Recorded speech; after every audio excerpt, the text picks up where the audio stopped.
Brand disclaimer. The views and opinions expressed by individuals on this platform, the callers plus invited guests, are their own. The information you hear does not reflect the overall views of all parties associated with this brand. We encourage everyone to research all things heard live or via archive for edification purposes. Discretion is advised.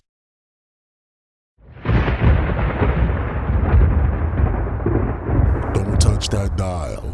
You're now listening to Debate Talk Free Radio.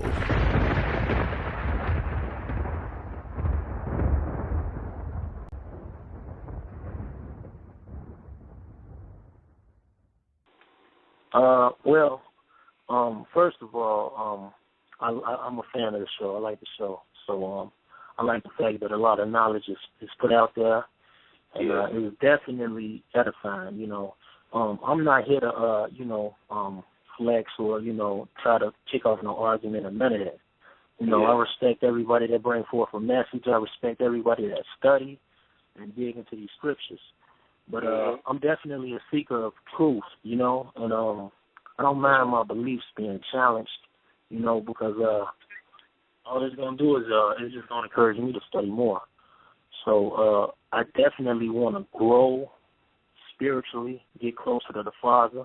And if I'm corrected, I would be corrected and teach, So, I just like the show, and I definitely want to just give my point of view, my perspective. Some of the things that I hear, I don't hear people really coming from a Christian perspective. It's predominantly, Hebrew Israelites and everything, and I just want to give my perspective on it.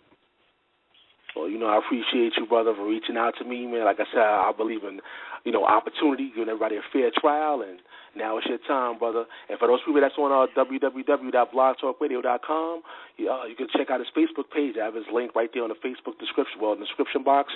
You can check out his Facebook page, and you can also send a brother an email later on once the show is over. All right, everybody get your pen and pads ready, get your beverage, take down some notes, and later on, the number. The number is 646-716-7320. Feel free to call in with your questions and your comments later on. But, Brother Marcell, you got the floor, brother. All right, thanks, Sam. Once again, like you said, I'm a teacher at Word of the Power Ministries. I'm a Christian. I do not represent everybody that claims to be a Christian. There's a lot of things in the Christian church that I totally disagree with, and I teach against. I just want to put that out there. I chose this topic, why should Christians follow Torah? That's the topic. Should Christians follow Torah? I'd like to say that it's a tricky topic. The way I look at it is this: you have Jews and you have Gentiles that was converted into Christianity.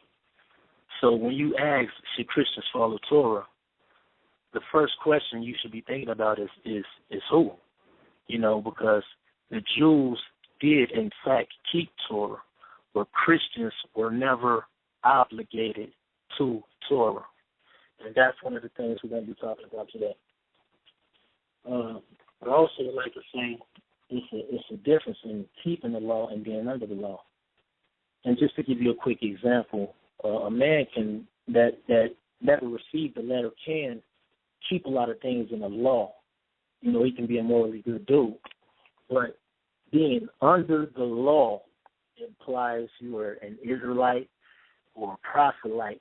You were regulated or guided by the law and the customs, and you were subject to punishment or judgment for breaking them. So that's an important point I want to put out there. I believe there's a difference between Jesus' law and Moses' law. I know a lot of people say, when it comes to the Christians, they say, well, the question is, do you have to follow the law or not? Yes, we have to follow God's law, but the question is, what law? Like God commanded Noah to build an ark. He thought we got to build one too? No. So we got to keep that in mind. And the Bible is full of a lot of dispensations. It's full of divine order, a lot of arrangements. Certain things were for then, and certain things were for now. For instance, you have Adam when he was in the garden, and they were supposed to eat the plants, veggies, fruit. And after that, Noah, he can eat meat, and Moses, they had more restrictions on food and everything. But you see, it's a difference. Like they had to eat veggies first, then then meat. Then in the New Testament, it's less food restrictions. So certain things was for then, and certain things are for now. Now, does this mean God changes? Absolutely not. And I know that's what a lot of people thinking, because that's what I hear a lot. Do God change? You say no, he don't change. So we know he don't change. God is still working his perfect work. He's still working his perfect plan. He's still working his perfect decree. And his decree always included a change in food, a change in covenant. It always included Gentiles. That's important. People don't understand that. God's will always included Gentiles. And I know a lot of people do not agree with that. So basically, I want to start off with, like I said, I make a distinction between the Jew and the Gentile. Now, when you come into Christ, of course, we all under one faith, one baptism, all that. All that's referring to Jesus, but the Jews did, in fact, to show their sanctification, they did, in fact, they were still keeping the law, but they weren't under it. Paul was not under the law, and he made that clear, but we'll get to that later. So I want to start off by, for those of y'all who got your Bibles, I'm going to start off on who's the law given to. So my first scripture would be, 1 Kings 8, verse 9. Let me pull that up.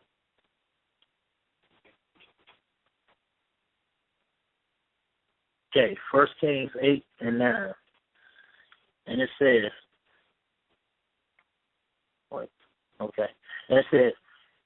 there was nothing in the ark save the 2 tables of stone which Moses put there at Horeb, when the Lord made a covenant with the children of Israel when they came out of the land of Egypt. So that's just showing you that the Lord made the covenant with Israel. And that's very key in what I'm trying to establish. God made his covenant with Israel. So let's go to a couple more scriptures on that. We're going to go to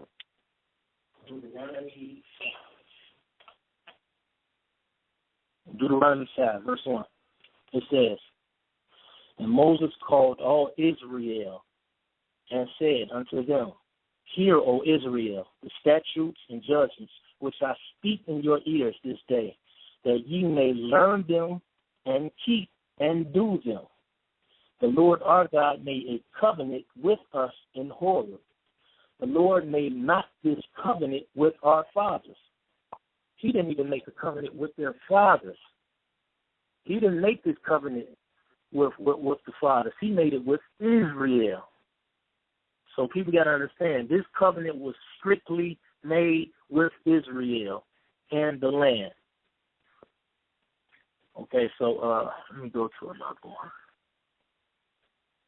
So we're gonna flip to the New Testament now. I'm gonna go to Ephesians 2:11.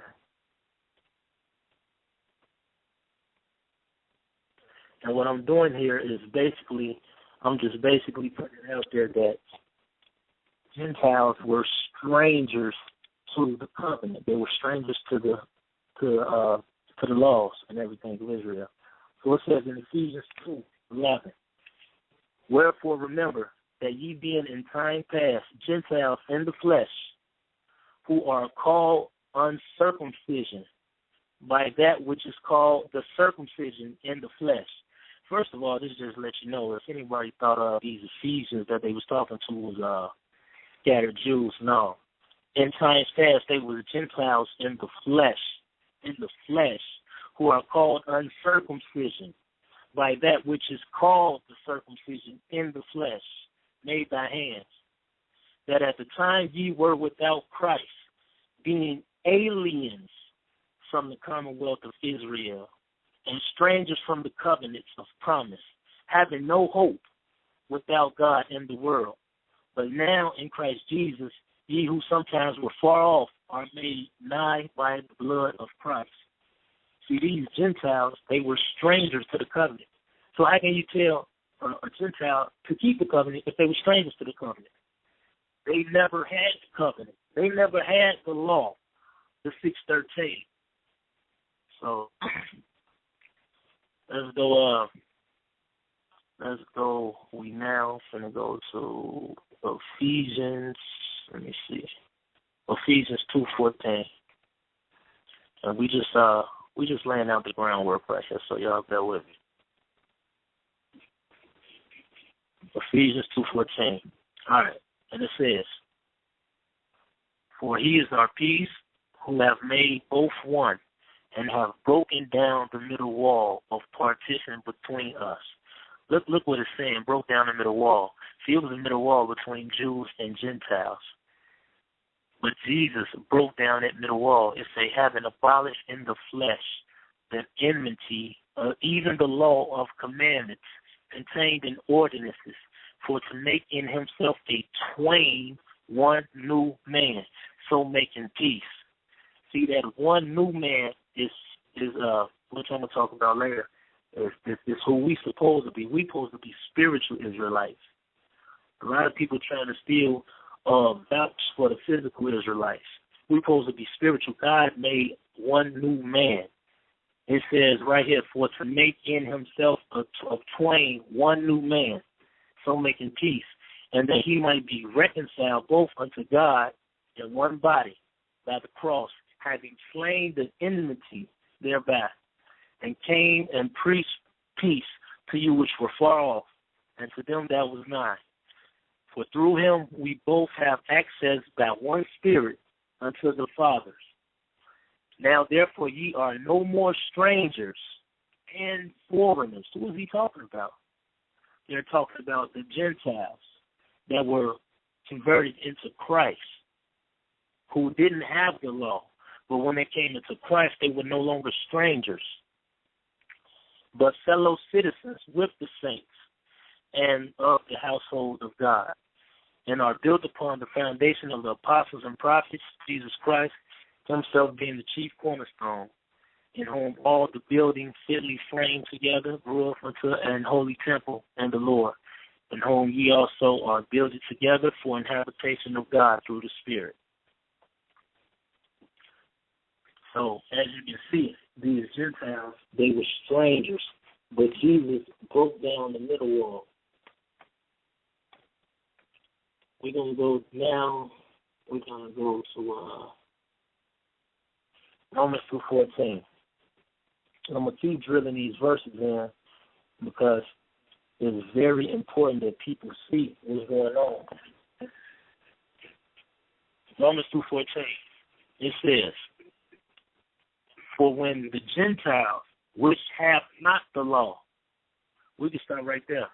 The Gentiles, which have not the law, do by nature the things contained in the law, these having not the law are a law unto themselves, which show the work of the law written in their hearts, their conscience also bear witness in their thoughts, but meanwhile accusing or else excusing one another. But it's basically saying these Gentiles didn't have the law. But like I said, you got certain people that's that can do good or be morally good, or they will follow the honor that mother, that father, no kill, no steal. But that don't mean they had the law. Even if you have somebody that did by nature these good things, they still wasn't Israelites. They still didn't keep the feast days or Passover or nothing like that. So the law was foreign to them. Let's go. Let me see what I got next. Okay, let's go to Deuteronomy 4:7 and 13. 4:7 through 13, I'm sorry about that. And it says, and it reads,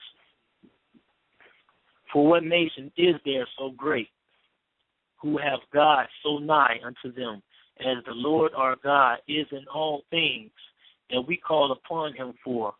And what nation is there so great that have statutes and judgments so righteous as all this law, which I set before you this day? Set before who this day? The children of Israel. Only take heed to thyself and keep thy soul diligent. Keep thy soul diligent, lest thou forget the things from thine eyes have seen, and lest they depart from the heart all the days of thy life. But teach them thy sons and thy sons' sons, especially the day that thou stoodest before the Lord thy God in horror, when the Lord said unto me, gather me together, and I will make them hear my words, that they may learn to fear me all the days that they shall live upon the earth, and that they may teach their children. And ye came near and stood under the mountain, and the mountain burned with fire unto the midst of the heaven, with darkness, clouds, and thick darkness. And the Lord spake unto you out of the midst of the fire. Ye heard the voice of the words, but saw no similitude, only ye heard a voice. And he declared unto you his covenant, which he commanded you to perform, even 10 commandments. And he wrote them upon 2 tables of stone. Still talking about the children of Israel. That didn't happen to no other nation but the children of Israel. God only dealt with the children of Israel in the Old Covenant. Let me repeat that. And really, as a nation, because you still have people that weren't Israelites, like the strangers that wasn't Israelites. So God was always about a covenant. That's what God is not about the race. He was about a covenant, and people got to understand that. Let me see. We're going to go to Psalms 147. 19. Psalms 147, 19. Let me pull that up.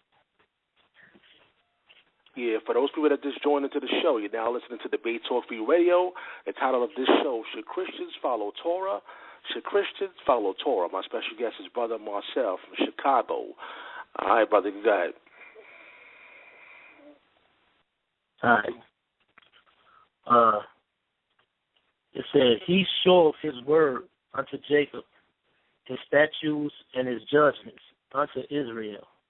See, he showeth his word unto Jacob, his statutes and his judgments unto Israel.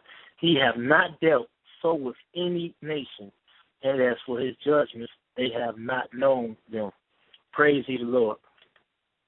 Amen. So, in the Old Covenant, that's who he dealt with, just the nation of Israel. He hasn't dealt with any other nation.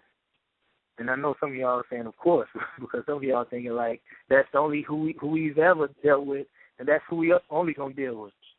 But you see a lot of Gentiles being grafted into the covenant and saved through Jesus and the apostles, and we'll get to that. I'm just reading y'all a lot of scriptures, so y'all gotta bear with me. We gonna go to Exodus 31. Exodus 31 right now. And this is basically showing that the Sabbath was a sign between God and physical Israel. So Exodus 31:13.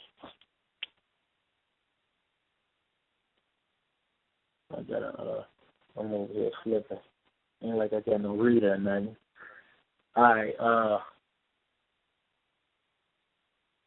Okay, so it says, speak thou also unto the children of Israel, saying, verily, my Sabbaths ye shall keep, for it is a sign between me and you throughout your generations.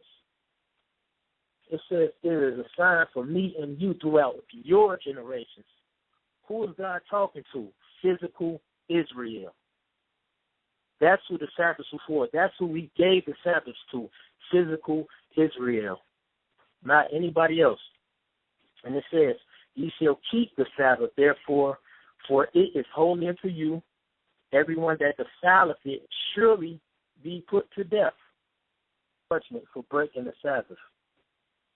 And that's why God established the new and better covenant. Like it even say, the letter killeth. There was judgment. There was death penalties on breaking God's law. And if you ask anybody who's a Old Testament a Torah observance, if they broke the Sabbath, I'm sure they have. I'm sure ain't nobody was subjected to no judgment.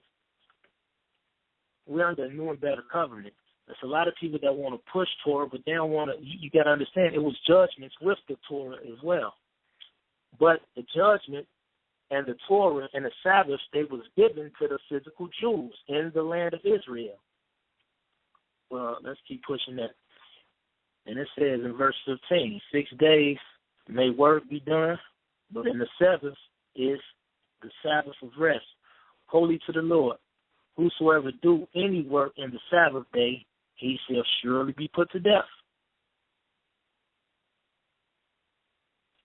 And it says, wherefore the children of Israel shall keep the Sabbath to observe the Sabbath throughout their generations for a perpetual covenant. It is a sign between me and the children of Israel forever, and for in 6 days the Lord made heaven and earth, and on the seventh day he rested and was refreshed. And then it say, and he gave unto Moses, when he had made an end of communing with him upon Mount Sinai, 2 tables of testimony, tables of stone written with his finger. So it was a sign between the children of Israel and God forever, not between nothing else. You even have a man, I'm not sure what verse, but I know he was picking up sticks or something on the Sabbath, and he died in the New Testament. It was God's law, and the reason why I even bring that up, because I know a lot of people who would say that there's nothing abolished or nothing was abolished, but Jesus had Jesus. What people don't understand was Jesus was updating. Like the Old Testament focused on the physical. The New Testament is focusing on the spiritual. The Old Testament, God was trying to preserve a nation. He was trying to keep a nation and keep them holy. And so everything pointed towards Jesus. They was trying to keep the bloodline clean so Jesus could come, so the Messiah could come. And Jesus was trying to upgrade everybody. And not to mention, Jesus, matter of fact, let me find a verse on that. They accused Jesus of breaking the Sabbath. Let me, 1 second.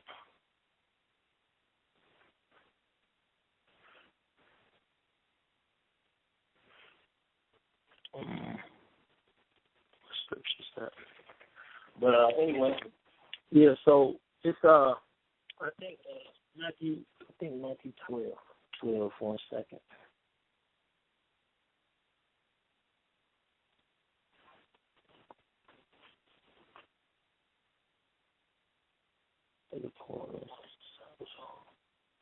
And let's say, I'm going to read Matthew 12. At the time Jesus went on the Sabbath day through the corn, and his disciples were and hungered, and began to pluck the ears of corn and to eat.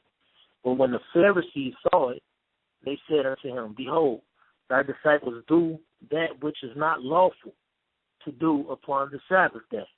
But he said unto him, have ye not read what David did when he was hungry, and they that were with him, how he entered into the house of God, and did eat the showbread, which was not lawful for him to eat, neither for them which were with him, but only for the priests?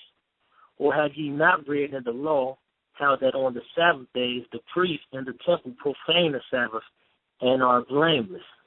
But I say unto you that in this place is one greater than the temple, and that's Jesus. Jesus is greater than the temple. Jesus was greater than the Sabbath. But I want to also Right, because I don't observe the Sabbath in a traditional sense, as I know a lot of listeners do, and this is my reason why. And number one, I don't feel we're supposed to steal. And number two, look at all these things that Jesus did. I want to go to Matthew 23 and 16, just to make a point. Matthew 23 and 16. It says, and this is just to make a point, woe unto you, ye blind guides, which say, whosoever shall swear by the temple, it is nothing. But whosoever shall swear by the gold of the temple, he is a debtor. Ye fools and blind, for whether is greater, the gold or the temple that sanctifieth the gold? See what he's saying? It says, and whosoever shall swear by the altar, it is nothing. But whosoever sweareth by the gift that is upon it, he is guilty. Ye fools and blind. For whether is greater, the gift or the altar that sanctifies the gift? My whole point is Jesus said he is greater than the Sabbath. We are to keep Jesus. We are to keep Jesus. It's like, which Jesus is the Lord of the Sabbath. So, also, Jesus healed the man. Let me pull that verse up. Let me see. In John, verse 1 second. In the book of John, well, I'm looking for the verse. But anyway, Jesus healed the man, and he told him, after that, he told him to pick up his bed, and all the Pharisees and everything, and they was on him, saying, this man basically told him to, Jesus basically told him to pick up his bed on the Sabbath, and they weren't supposed to do no work. But Jesus answered him and told him he do work every day just like his Father do. Jesus was upgrading people. He was bringing people into the Spirit. Jesus was freeing everybody. Was freeing us from legalism and all these things that were in the old covenant. He was a transition point. Let me keep going on the Sabbath though. I got a lot I'm trying to. Hold on for a second. Once again, I see people already pressing number one. If you got a question, just press number one, and later on, I'm going to go down in order and get your questions. Once again, the number is 646-716-7320. You're now listening to Debate Talk for You Radio. The title of this show is Should Christians Follow Torah? My special guest is Brother Marcell. You go ahead, bro. You said some people in queue? Yeah, you got a question in the queue. You want to take the question now? Yeah, I'll take it. All right, let's do it then. Let's do it. All right, once again, if you have any questions so far, you know the number, 646-716-7320. Press the number one, and, of course, I'll add you into the conversation. Let's go to the people. Let's see what they got to say. 315-863. You're live on Debate Talk for You. Shalom. This is Sal Showtime, representing Syracuse, New York. 315 Route of Instruction. How are you today, my brother? Hello? I'm pretty good. I'm pretty good. So how are you? Hello? Yeah. What's your question, bro? What's up? We can hear you, brother. You're live in the air. All right. My question is, you're just in Matthew 23, and you started at, if I'm not mistaken, at verse 16. But you stopped at verse probably, I would say, 20, 21. But if you were to start Matthew 23 at the first verse, I'll read it for you. It says, that is Matthew 23, verse 1. Then spake Jesus to the multitude and to his disciples. So we got Jesus, his disciples, and a bunch of people who is not his disciples. And he said, this is verse 2, saying, the scribes and the Pharisees sit in Moses' seat, all therefore whatsoever they bid you observe, that observe and do, but do not ye after their works, for they say not. So Jesus told his disciples and the multitude who was around them to follow what the Pharisees commanded. The Pharisees were supposed to command what Moses commanded, but we know that the Pharisees also added to what Moses commanded. They added their own laws, such as washing hands and other things like don't keep company with strangers and things of that nature, because we know the Pharisees had their own law, because Jesus said in another verse that you break the traditions of God for your own traditions. So we know that they added traditions.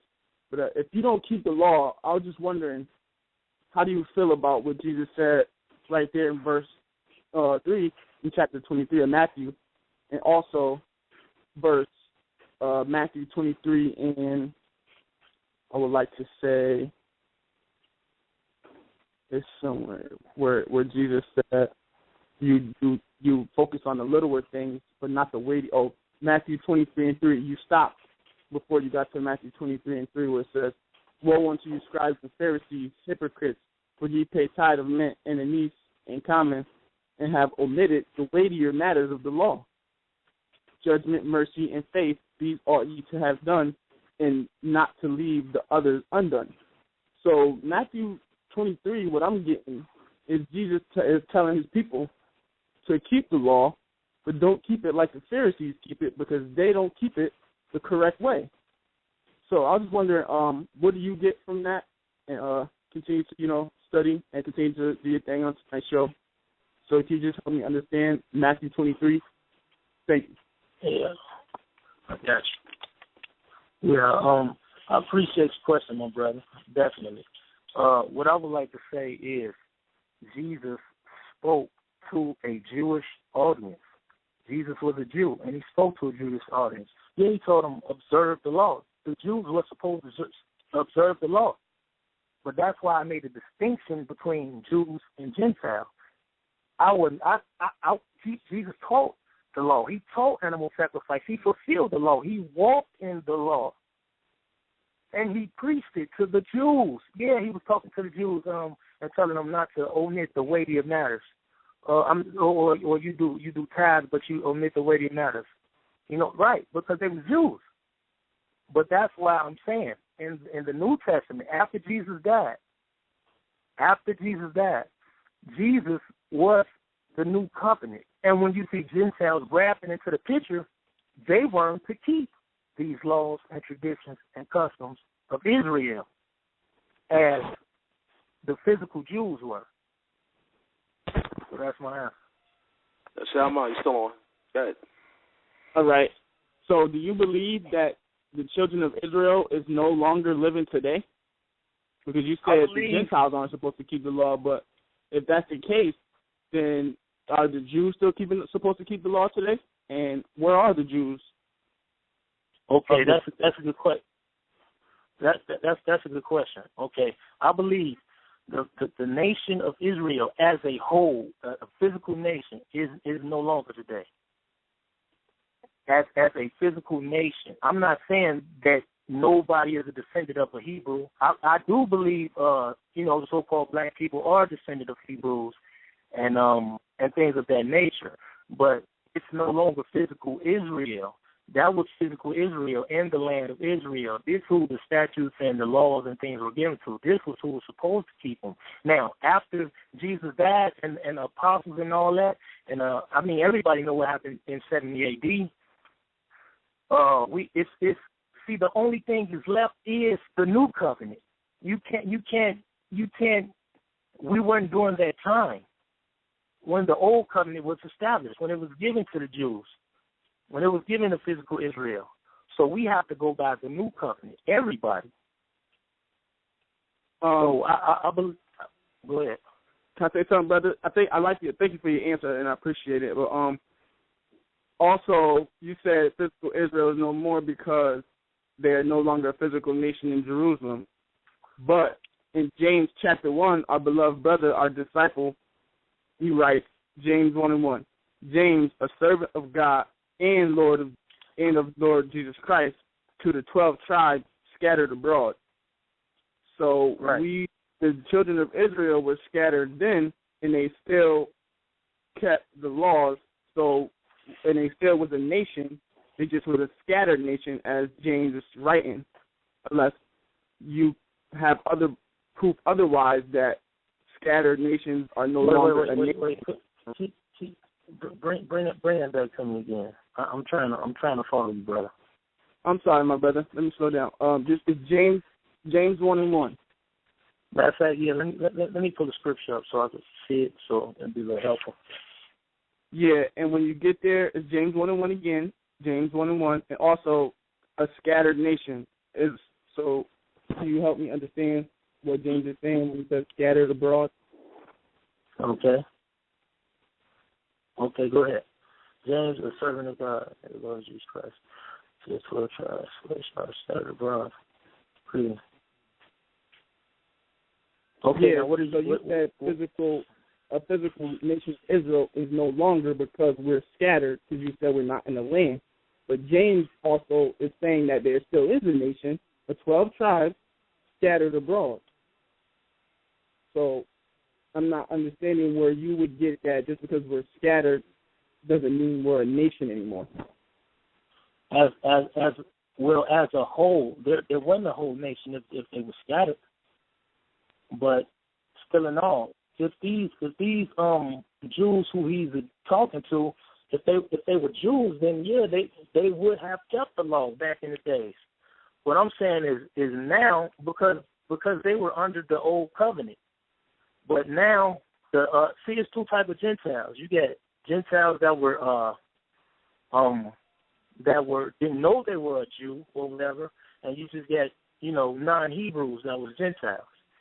If they were a Gentile, they were not even they never had the old covenant. How can they keep something or follow something they never had?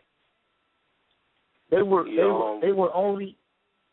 Yeah, good. Yeah, Sam, I'm just letting you know I got another caller right behind you, brother. So I'm gonna let you pretty much make a little statement. You can call back in a few minutes again. I have another call right behind you, brother. But go ahead, Sam. You want to put something to the table? You want to bring something else out? Oh yeah, I just wanted to say this one last thing. When the brother goes through his lesson, I would just like him to understand that God is not dealing with races, as he said before. That was good, because when he left Egypt, it was a mixed multitude of people. So Israel is not defined by just a skin color or a specific race. There was more than one race within Israel, as the law states in Deuteronomy 29 and the mixed multitude in Exodus 12. So he's trying to say that there's two Gentiles, but there's only one Gentile, and Israel is full of many different nations. It's not just one. It's full of different people. Some Egyptians who left Egypt were considered Israel when they got the covenant as well. So God is dealing with, like you said, the covenant and not the race. Thanks. All right. Hey, hello? Yeah, go ahead, Brother Marcel. Go ahead. Yeah, man, I totally agree with you, brother. I thank you for that edification too, man, as well. And I'm gonna do some more research on that. Like I said, man, I'm learning and I'm gonna continue studying these scriptures. So I appreciate what you gave me, bro. You can go to the next one, though. Yeah, once again, the number 646-716-7320. Feel free to call in. Press the number 1 if you have any questions. The title of this show: Should Christians Follow Torah? Should Christians Follow Torah? My special guest is Brother Marcell. He's a part of our non-denominational church. Once again, you can call in with your questions and your comments. Let me go to the people. Let's see what they got to say. Go to the next person here. 309-685. You're live on Debate Talk for you. Any questions or comments? Yeah, I got a question and maybe a comment. My question is to the brother, what is sin? Do you know the biblical definition of sin? Yeah, I know where you're going to go with that. You're going to go to the transgression of the law. But let me add, if you're talking about sin, it's only the transgression of the law that had Adam sin. He wasn't given. I just read to y'all earlier where it said nobody was given that first covenant, not even the fathers. So anything that God Adam was given a commandment. He was commanded not to eat of the tree of the knowledge of good and evil, which is a law that was transgressed. Is that not true? Yes, listen. This is what I'm saying, my brother. I'm saying first of all, yes, Christians have laws. I mean, I probably didn't get to that. We have to obey God. True enough. I'm not saying God's grace means you have a green light to sin. No, we do. The question is, what laws do we have to follow? That's the question. But like I'm saying, the Exodus chapter 20, I believe, tells us, or if I'm not mistaken, it tells us that the covenant is the Ten Commandments. You know what I'm saying? And you keep the Ten Commandments.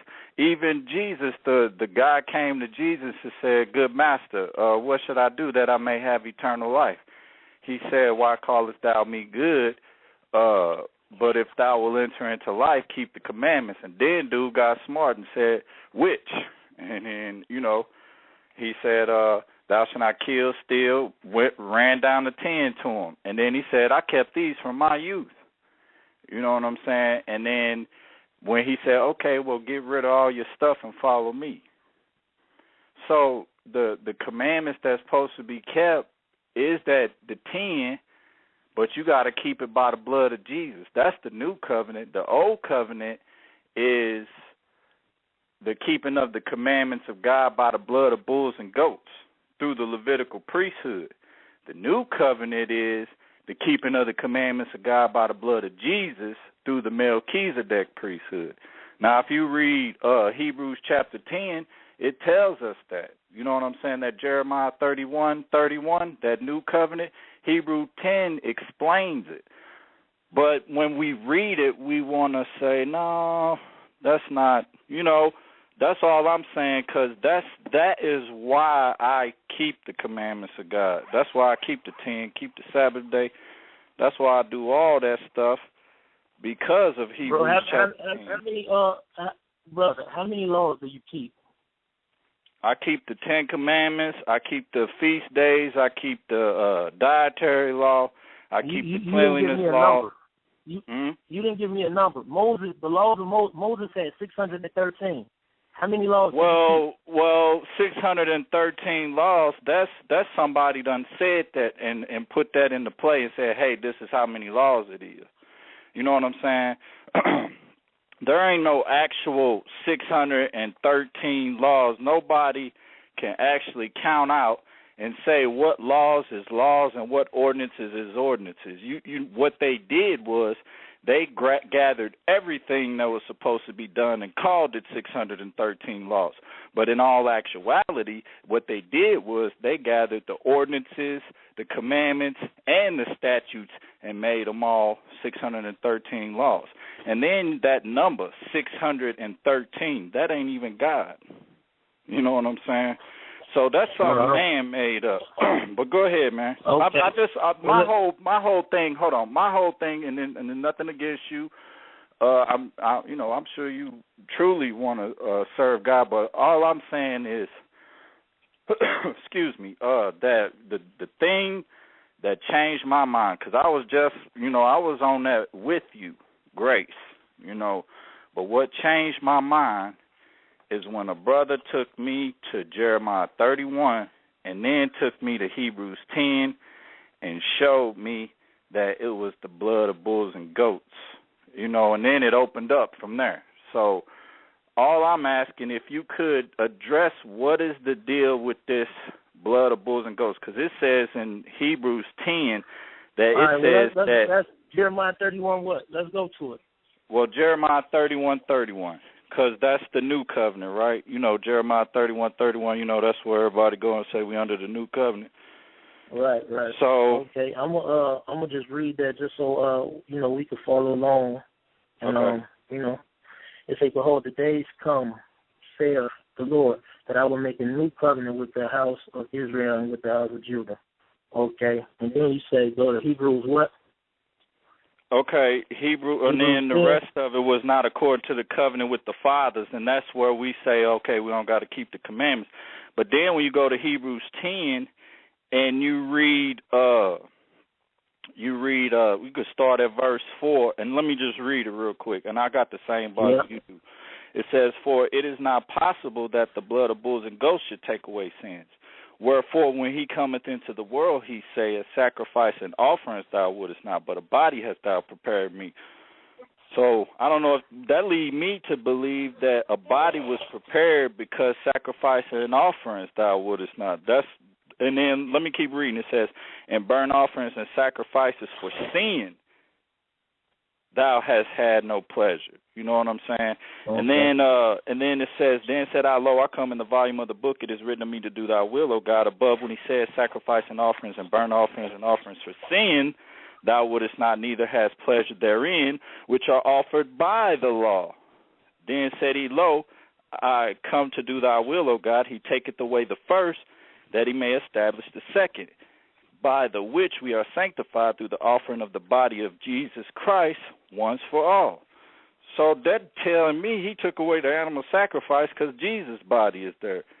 You know what I'm saying? And then okay, go ahead. I'm listening, brother. Even with that one thing, let's just focus on that one thing for a second. Okay, cool. How can anybody say that nothing has been abolished?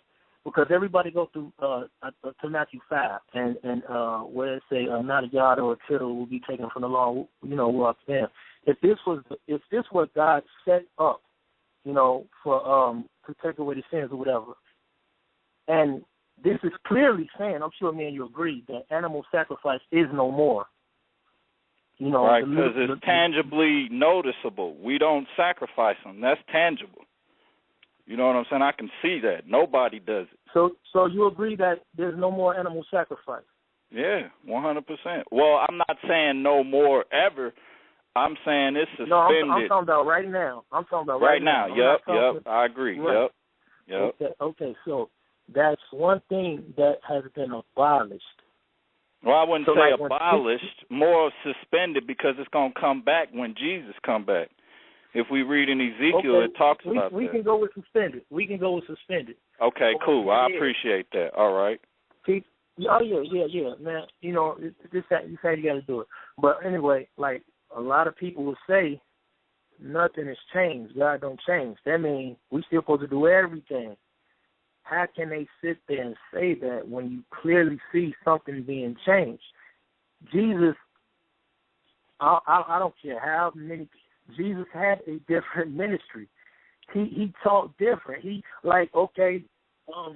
I'm gonna tell you the reason why I asked you how many laws do you keep, because a lot of people will say I just keep the laws of Moses, the 613. Well, then if you keep that, you're leaving out all the things that Jesus taught. I mean, well, not all the things, but Jesus say, you have heard it said, but I say. You have heard it said, but I say. It was after I 2 for 2, but I say. Matthew 5:21, 20. Matter of fact, let's go to some of that. It says Jesus updated. He had updates. We should follow the updates. We should follow Jesus. When people stuck in Torah, that means, basically what did Jesus die for then? Yeah, Brother Has, appreciate your call, brother. We got some other calls out here we got to take. I'm going to take like 2 more, because if you keep on going, it's going to be like crazy questions you're taking, and I wanted to get through with the information that you got put out there, that you want to put out there for the listening audience, So let's take 2 more callers. Right. Once again, the number is 646-716-7320. You're live on Debate Talk for You. The title of this show, Should Christians Follow Torah? My special guest is Brother Marcell from Chicago. Let's go to the next person here. 347-873. You're live on Debate Talk for You. Shalom, Sal. To the Brother Kel from Syracuse, New York. A lot of instruction. I have a question for the brother. What is sin to you, brother? Sin is missing a mark. Excuse me? Missing a mark. That's the definition of it. No, what's sin to you? How do you transgress against the Most High? Okay, well, the definition of sin, like I stated earlier. No, I understand the definition, brother, but what does the Bible break down as sin against the Most High? Okay, well, listen, let me say this. I'm not saying, and I'm answering your question, brother, so just let me get it out. I'm not saying that Christians have no laws to follow. Okay. What I'm saying, hello? Yes, I'm listening to you, sir. Hello? I'm listening to you. I'm right here, brother. I'm listening to you. Yeah, we can hear you, brother. You can't. Yeah, he real distorted though. I don't know if he. yeah, you sound like you're on the last. You sound like on a speakerphone. Yeah, brother. Oh, I'm sorry. I'm right here, brother. I'm sorry. Yeah, anyway, like I'm saying, I'm not saying that Christians have nothing to follow. Like even in the book of Acts, you see where they gave the Gentiles a couple things right off the bat, like don't eat the blood, the strangled blood or whatever. Don't do this, do that. Christians definitely have. Sin is basically anytime you transgress against God's word. Clear enough. My point is this. What is God saying to me? The Bible is for everybody, but the Bible wasn't speaking to everybody.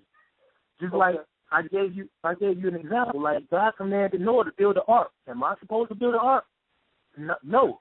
You see what I'm saying? God was talking to physical Israel. Okay. You see, and that's why a lot of Christians, as y'all would say, run to Paul's letters, because Paul's ministry were to Gentiles. And I believe that not even necessarily that blood, but I believe if in America, we in America. America is a pagan, heathen country to Israel, if you would. It's not like Israel. You see, we do all types of things different. We were foreigners to Israel. If you grew up in America, you grew up.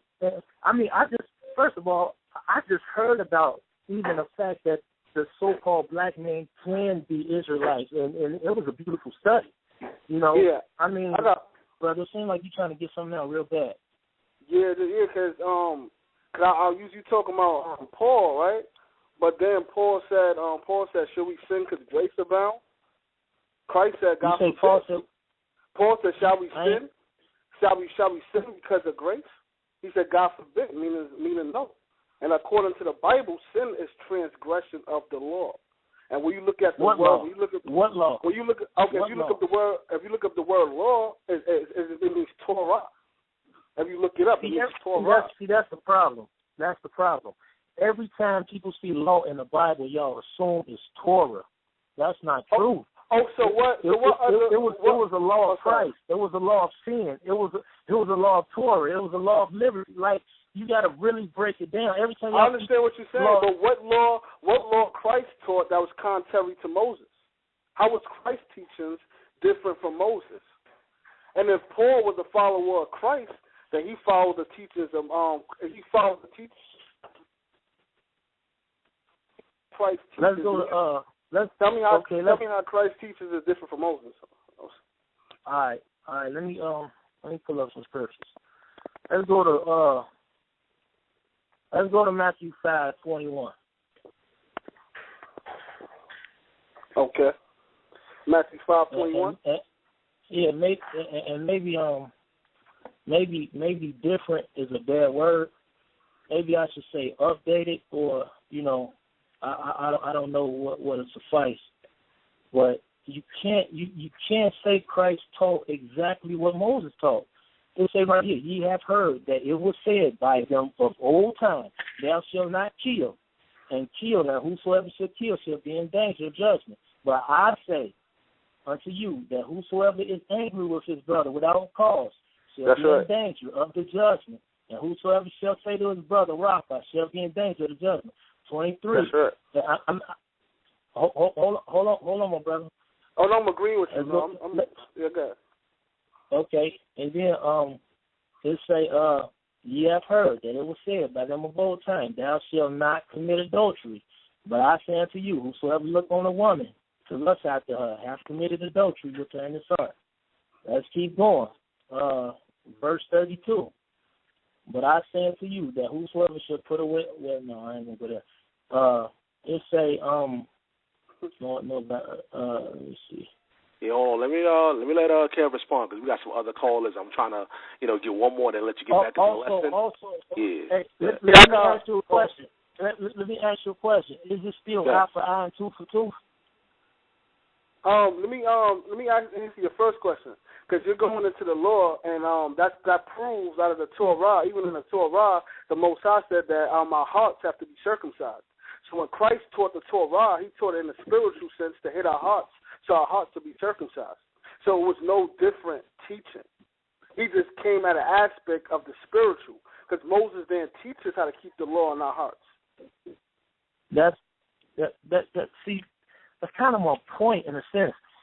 First, okay, listen, I will say this. Christ, he had updates. He was bringing people into the spirit.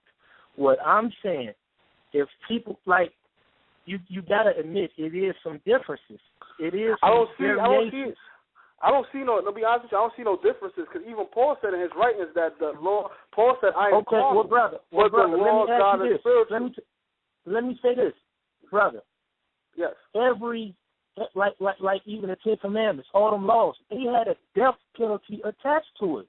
That's penalty. Right. That's where the death of Christ come in. We have grace. We keep the law by grace. We're not under the law. We're under grace through Christ, but we keep the law. We under grace. Okay. So we're not under the judgments because of the blood of Christ. Okay. Number one, let's backtrack a little bit. See, this is what everybody, and I'm sure everybody is going to do this. And I'm not trying to take nothing away from it, but I totally agree with you. We under grace, but yeah. I gotta stay firm on my premise. We, as a nation of physical Israel, we are not that. But we are spiritual Israelites. Spiritual.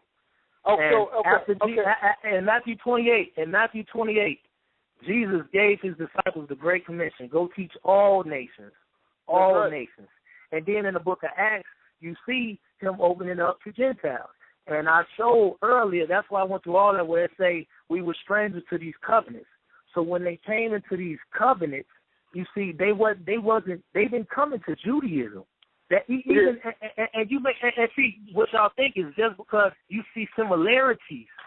You think it's the same thing, but it's not. It's you have variations, and all I'm saying is we supposed to stay with current revelation. So basically, if Jesus, let's just say for instance, if Jesus said, okay, on Monday you're supposed to drink water, but then you say on Friday you can drink Kool-Aid. All I'm saying is we can drink Kool-Aid now. You see, it's like we're supposed to stay with current revelations. Like everybody is just Old Testament. Don't nobody, admit that it's some things in the New Testament that were different from the law of Moses. Yeah, with death Brother Marcell. Brother Marcell, you hear me, brother? Yeah. Hold on. Hold on 1 second, brother. Hold on 1 second. Because we got like a couple callers here, man. What I'm gonna do is I'm gonna let Brother Kev, reply. And then, Brother Marcell, I'm going to take one more. And I know you got to finish up on the lesson, bro. I'm going to give you a chance. I mean, I told you that how the Beethoven Few family get down. They call you in. They call in. Yeah, they vultures, man. They vultures. Yeah. So, go ahead, Brother Kev. I'm going to let you wrap it up, bro. And then I'm going to get to the next question, and then we go on. I'm going to let you finish up, brother. Go ahead. Okay, I got one scripture proving that, that he said the law is only for the physical Israelites, but also the Gentiles converted and kept the law also. So that distinguishes, like, it doesn't really matter about the nation, because other nations converted and became Jews too. So I'm gonna go to Esther chapter 8 verse 17, and it says, you gonna go to what? Esther chapter 8 verse 17, and it says, did you say Acts?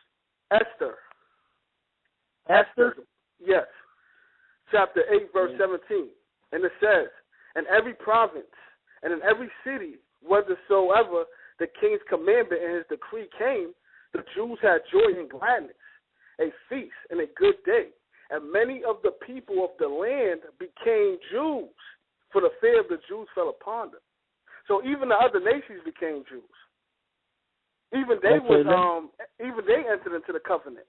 So it's not. That was before Christ. If you wanted to be with Israel, you had to proselyte. You had to do that.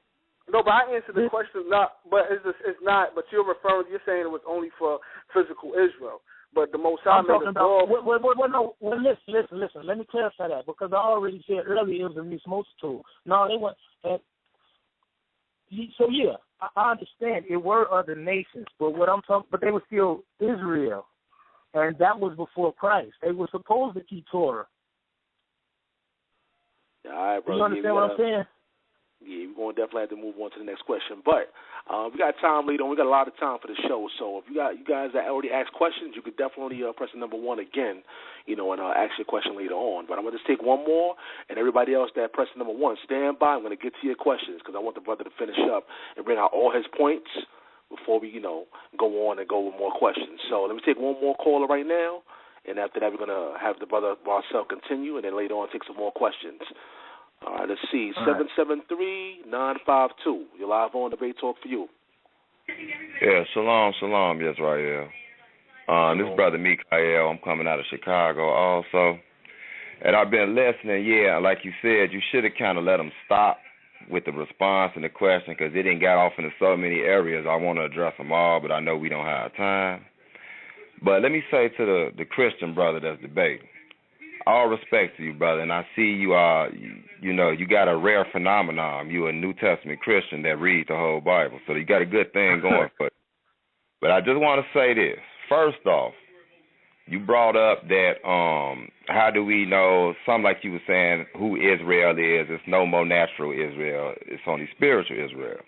But I got to say to you, first of all, you can't find it nowhere in the Bible where natural Israel was destroyed completely physically. So they still here, because if that's the case, they wouldn't have been sent into bondage in Deuteronomy 28 by ships into Egypt, when we know that's America and the transatlantic slave trade. So we still very relevant because we still the same priests. If you think about it, if the natural Israel was irrelevant, why would there be 144,000 out of the tribe of Israel? Those not spiritual Israelites, those physical. I think keep that in mind. You can go read it for yourself. It named every tribe. It don't say any Gentiles with them. So the people that will be doing the judging along with Christ and David will be natural Israelites. So I just want to bring that up. So we not irrelevant. Second, you was right. You was very right. In Exodus with the nation of Israel coming up out of Egypt, yes, we have strangers amongst us. And the thing is, some of those strangers may have got through in captivity with us because in the Lord's eyes, once you take a covenant with Israel, by Israel being his namesake, you get whatever Israel getting. You getting the good or the bad. You see what I'm saying? But that still shows you that they latched on to us, not the other way around. We didn't latch on to the Gentile, they latched on to us. Now let me say again, you went to the thing about the Gentiles and Paul being an apostle to the Gentiles. But even when he told them, have God cast away my people? See, we need to get real historically accurate with that. If we know the history of our nation, the Hebrew Israelites, and yes, that is us, we did not deal with any other nation. It would damn near get you, like, literally beat to death if you went talking spiritual matters with other nations. That's why even when New Testament Christians try to go to Peter's writing, talking about his vision, like where you can eat pork, all they had to do was read a little bit further down and see they wasn't talking about food. The beast that they showed, unclean beast, was Gentiles and other nations. That's why he said at the end, I was told by God to call no man common or unclean, not food. If that's the case, why did Peter say to him, well, God, I've never eaten anything common or unclean, when Christ was already dead? You would think he would know the dietary law was gone if it was ever done away with. No, that's because Christ and all of them kept the Passover and the dietary law. Matter of fact, pork wasn't even on the menu in the old Hebrew community. You couldn't walk in a city with a pork chop. You know, it wasn't even on the menu. Like, they didn't even think about it. Okay, now I got one more thing I want to say. We know for a fact that the law was in existence before it was written on the commandments for the simple fact, how did Noah know the difference between clean and unclean animals? And it wasn't 2 of every animal. It was 7 of clean and 2 of unclean. The reason it was 7 is because he knew that they was going to eat some meat while they was on that boat, so they knew not to touch the unclean ones. So that's a lie. And like the other brother said earlier when he brought up Melchizedek, a lot of people don't know. Melchizedek was the original priesthood before the Levitical priesthood was even set up because Levi wasn't born. Jesus basically went right back to being Melchizedek. He is the high priest, and he doing the sacrifices to the Father. So therefore, every dietary law, everything that we can keep under this captivity is to be kept. And like I said, everything that can be kept is to be kept. Can't no Gentile stop you or stop you from not putting a pork chop in your mouth. Can't no Gentile force you not to get circumcised. Can't no Gentile force you not to get baptized. You see what I'm saying? So only thing I want to say was, if we're going to study this, let's do this thing in deep. Because some of our people, you're right, it's certain things Christ did abolish. And I want to say this. The only thing, like the brother said, a couple of brothers have said, the sacrificial law, it's obvious that's what he was talking about, because he was the sacrifice. The blood of bulls and goats couldn't take away the sin of mankind, so it took the blood of a man to die. A pure man, the only pure man ever lived here, and that was Christ. Now, if you go further and look at all the other things that you could say, well, yeah, Christ did away. Only thing you could think of other than that is the judgment laws, meaning we don't stone nobody no more. And the only reason we don't do that is because we under the Gentile system. And if you go to the New Testament, it tells you abide by the laws of the land. So if we go out there and bust somebody's head for committing fornication, we going to jail, because we no longer under our King of God. We didn't honor him when we had the chance to honor him, the God, the King of Israel, which was Jesus, before he was even born to Mary, or Joshua, however you want to say it. He was our king, but since we turned our back on him, he put us to the hand of our enemies. So that's really all I want to say. Grace and peace to y'all. Shalom. I'm Brother Mikael. Y'all can look me up on YouTube, Hebrews in the Hood. I keep it 100. If you want to address anything, I'll be sitting there listening to you. I appreciate your call, bro. Appreciate your call. Yeah, man, you know, the Debate Talk for You family is still out there. We got more callers out there, but what I'm going to do, I'm going to let the brother finish up and go through with everything else before we get some more questions. For those people that already pressed on number one, stand by. Don't go anywhere. I'm going to get back to you. All right, Brother Marcel, good guy, bro. All right, thanks. I want to say thanks to all the callers so far, man. I appreciate it, man. Like I said, you know, I'm doing this with love. I'm doing this definitely with love, man, and for edification. I ain't got no beef, no malice with nobody. You know, if I'm corrected, let me be corrected, man. I'm an open book, man. I ain't one of those guys just, you know, finna fight, even though you see it. Like, some brothers will admit when they wrong, and some just won't. Yeah, just argue their point. But let's go to chapter. Let's go to Acts. Because this is the way I see it. Because I remember the brother brought out a few points, and they were good points. I'm finna start off with the whole eating thing. What I feel like people do is they ignore the fact that it's in Acts chapter 10, verse 9, because I do truly believe, and I'm not trying to twist no scriptures just to fit the whole pork eating thing, because, man, I couldn't even tell you last time I ate pork. You know what I'm saying? But this is just what I believe, man. It's saying Acts chapter 10, verse 9. It says, on the morrow, as they went on their journey and drew nigh into the city, Peter went up upon the housetop to pray about the 6th hour. And he became hungry. He became hungry. We talking about food. I mean, this happened right after he became hungry. How can we ignore that? They say, and would have eaten, but while they made ready, he fell in a trance, and saw heaven open, and a certain vessel descending unto him, as it had been a great sheet knit at the four corners, and let down to the earth. Then it says in verse 12, wherein were all manner of four-footed beasts of the earth, and wild beasts, and creepy things, and fowls of the air. And there came a voice to him, rise, Peter, kill and eat. But Peter said, not so, Lord. Peter understood this to be talking about food. Why would he say not so, Lord? He understood this to be talking about food. I truly believe that it was a double meaning behind this. I will never try to ignore the fact that, yeah, he was talking about the Gentiles. He was, as far as coming and unclean and everything. But I can't ignore this either. Why did God put this in here? He could have been a trance of a non-Hebrew man. You see, God put this in there.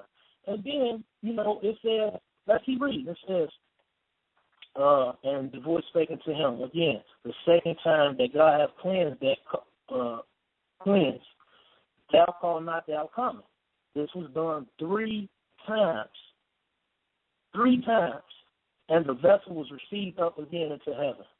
I truly believe that that's why That's why Peter didn't really understand it. It was a lot of things in the Bible was encrypted, people.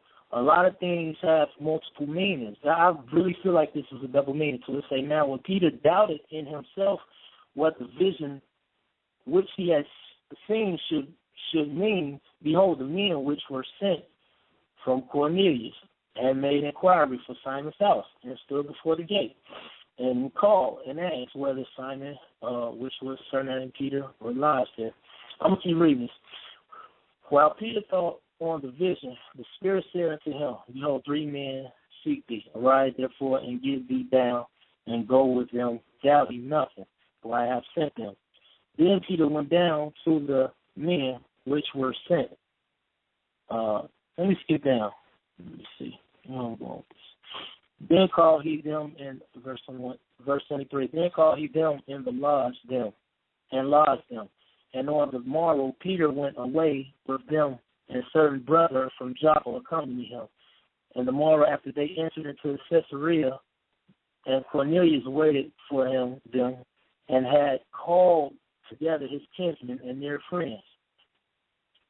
Let me see. I'm going to just go to, let me see. Immediately.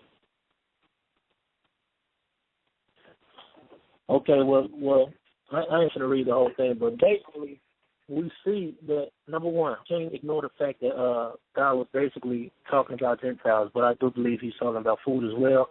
And you also see, later on, you see Peter even eat with them. Now that, I know some of y'all going, what did Peter eat? It clearly say he ate with them. I mean, and I know some of y'all going to say he just sat down at the table with them or whatever, which if he was a Hebrew, well, if it wasn't for this vision, he couldn't do that if it was a Hebrew, by him being a Hebrew. But that's my whole point, though. We see differences. Like the Jews were to not have dealings with foreigners. Cornelius, he wasn't an Israelite. He was from an Italian band. He was a non-Hebrew. He was an Italian. You see differences from Torah to Jesus, or the New Covenant, if you will. And, I think y'all think I'm saying we don't have to keep no laws. Like one of the brothers started off and saying, what is sin? Sin is any time God give you a law and you don't break it. But like I read earlier, I think it was in 1 Kings, God didn't give his laws and statutes, not even to their fathers. So if Noah knew what was clean and not clean, God had some dialogue with him. But I don't believe. But Noah didn't have the Torah. It says it. He didn't give it to. He didn't give it to their forefathers. He gave it to Israel. So sin is basically any time you transgress any law of God. And I'm not saying we don't have no more laws. Of course we got laws. And of course we got to follow them. And even if some things are similar to the New Covenant, which all I'm saying is we're not the Old Covenant is taken away. It talks about this in let me find the scripture on that. It definitely talked about that in Hebrews.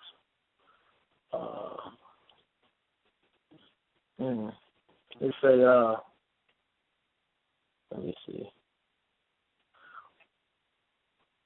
It say, Hebrews 10:9. Then said he, Lo, I come to do thy will, O God. He taketh away the first, that he may establish the second.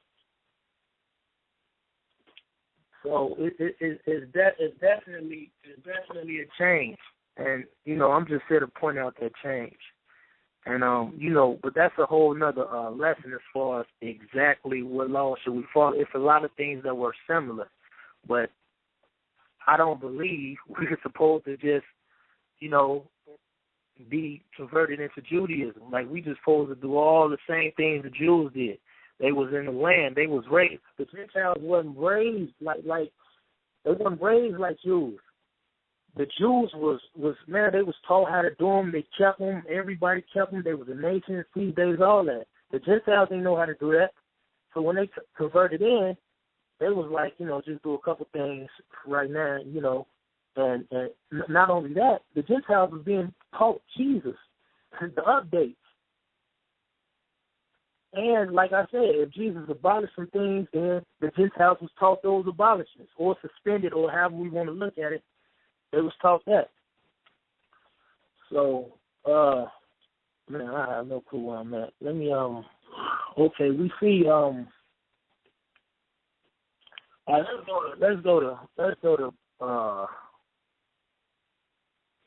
go to Romans 9. Let's go to Romans 9. And I know this is like real familiar with a lot of y'all.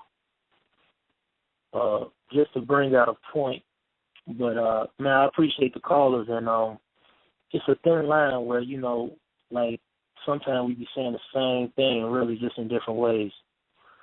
But I just want to point out this because it is a lot of racist Hebrews and Jews on here that just just one-sided, one-minded, or whatever. But I just want to point out. Let me see. Romans 9 verse 3. For I could wish that myself were accursed from Christ for my brethren, kinsmen according to the flesh, who are Israelites, to whom pertaineth the adoption, and the glory, and the covenants, and the giving of the law, and the service of God, and the promises, whose are the fathers, and of whom, as concerning the flesh, Christ came, who is over all. God bless forever. Amen. It say, not as through the word of God have taken on effect, for they are not all Israel, which are Israel. What are we talking about? The Jews ain't all Jews? Who is Jews? So what is we talking about? We talking about they are not, and it actually exegetes the next verse. It says in verse 8, that is, they which are the children of the flesh, these are not the children of God, but the children of the promise are counted for the seed. So don't assume just because you was a physical Jew, you was a spiritual Jew. Basically, and that's what he's talking about. We're talking about spiritual Jews. Children of the promise are spiritual Jews. It says those who walk after the Spirit, they are the sons of God, not after the flesh. See, everybody's caught up in keeping Torah. That was the thought back in the day. The thought back in the day, you keep Torah, that's how you, that's how you would gain salvation or righteousness or whatever. But we learned that it's through faith, through our Lord and Savior, Jesus Christ, in the new covenant. It's definitely a difference. It's a difference. I want to continue to point out a lot of things that Jesus taught were specifically to a Jewish audience. Now, first of all, I like the comment the brother gave me, or the compliment, because, I read it all. I teach out of all of it, the Old Testament is full of history. It's full of principles. It's full of prophecies. You can't throw the Old Testament out. It's full of references, codes. It's encrypted. It pointed towards the Messiah, and it's a lot of prophecies that haven't been fulfilled yet. I don't throw the Old Covenant, the Old Testament out, but all I'm saying is, we have a new covenant, and we should focus on what we are to do in the new covenant. Even if it said in the Old Covenant, do this, love thy neighbor thyself, and the new covenant said, love, and that's the fulfillment of that. All I'm saying is walk in the fulfillment. Focus on love. The Old Covenant was focused on, obedience and this and that. Like, we are to be elevated. We are to grow. We in the spirit now. Like I said, it's similar, but it's a little different. I mean, if it was the exact same, why would we need a new covenant? So, let's go to, like the Old Covenant, focus on circumcision. The New Covenant, we focus on circumcision of the heart. Like a lot of people will say, man, a lot of people will press the people telling them, you still got to get circumcised. If you don't get circumcised, you ain't, But Paul kind of put it out there. In fact, let's go Romans 2:28. Romans 2:28.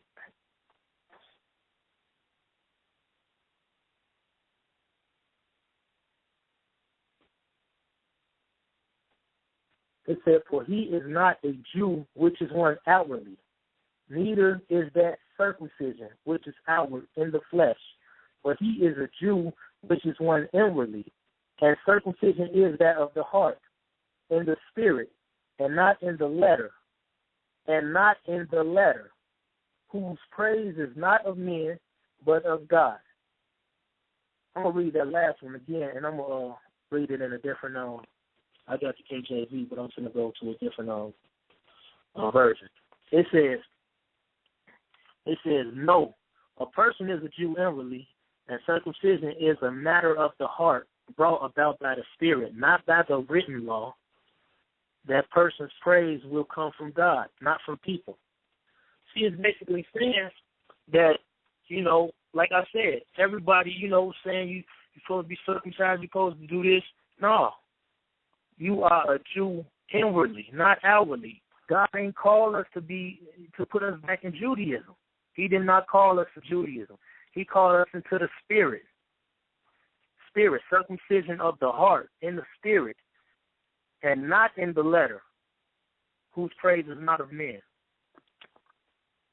So I just wanted to point that out. Matter of fact, I'm going to go to another scripture on that. Let's go to Colossians 2:12.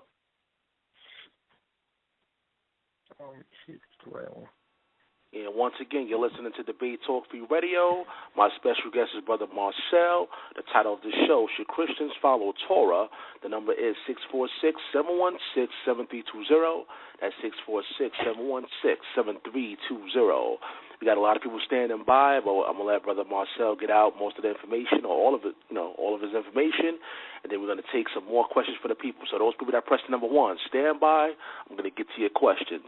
Those people that already asked a question, do me a favor, press the number 1 twice, and I'll put you back in the queue if you have another question.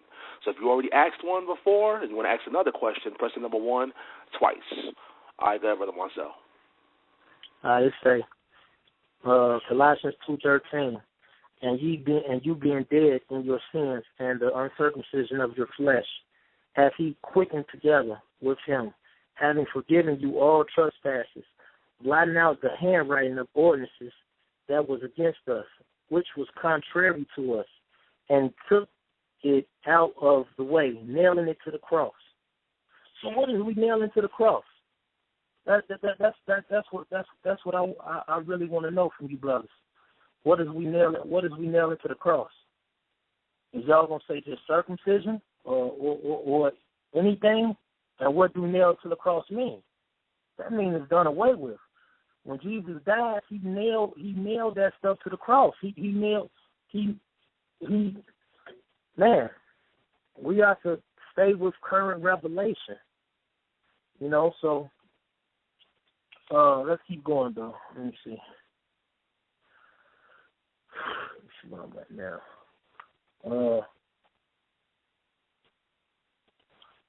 Let me go. Let me open up in Galatians. I got a lot of notes. Kind of scattered, but let me go to Galatians and just to pull out a point real quick. I'm gonna go to Galatians 5. Galatians 5. Okay. And all right. It says, stand fast, therefore, in the liberty wherewith Christ hath made us free, and be not entangled again with the yoke of bondage. First of all, that to me immediately says, just like when Paul stood off with Peter, and basically he was Peter was talking about the law, and he was like, man, why should we put this on the Gentiles? It was a yoke that we couldn't basically. The law was like a burden. Who could keep it? The 613 like that. He couldn't, and his fathers couldn't. It was a yoke. It say, be not entangled again with the yoke of bondage. In verse 2, it say, behold, I, Paul, say that unto you, that if ye be circumcised, Christ shall profit you nothing. Paul's writings and his letter to the Galatians. Now, Paul was kind of hard to understand to be understood, that's because he was talking. He was addressing Gentiles. If Paul was preaching the same thing that he always been preaching, if Paul was just preaching Judaism, then how would that be hard to understand? He was preaching something different. He was telling people, that if you be circumcised, Christ profits you nothing. That's when I see scriptures like this what makes me say, okay, because the whole thought was you had certain Jews and Pharisees, and they was trying to pressure the Gentiles, telling them like, man, you got to convert over to us. You got to be circumcised. You got to do this. You got it, and they just throw circumcised out there like that. But circumcised kind of, in a way, was like a reflection of the law, like a reflection of the conversion. The covenant. So they was telling them, man, you can't get salvation unless you come over here with us, unless you do this, unless you do that. And Paul was saying, man, he was telling his people, he was telling the Galatians, if y'all do this, Christ profits you nothing. You trying to be a physical Jew. I'm trying to lead you into the spirit. So, that's what he was right. And it say, verse 3, for I testify again to every man.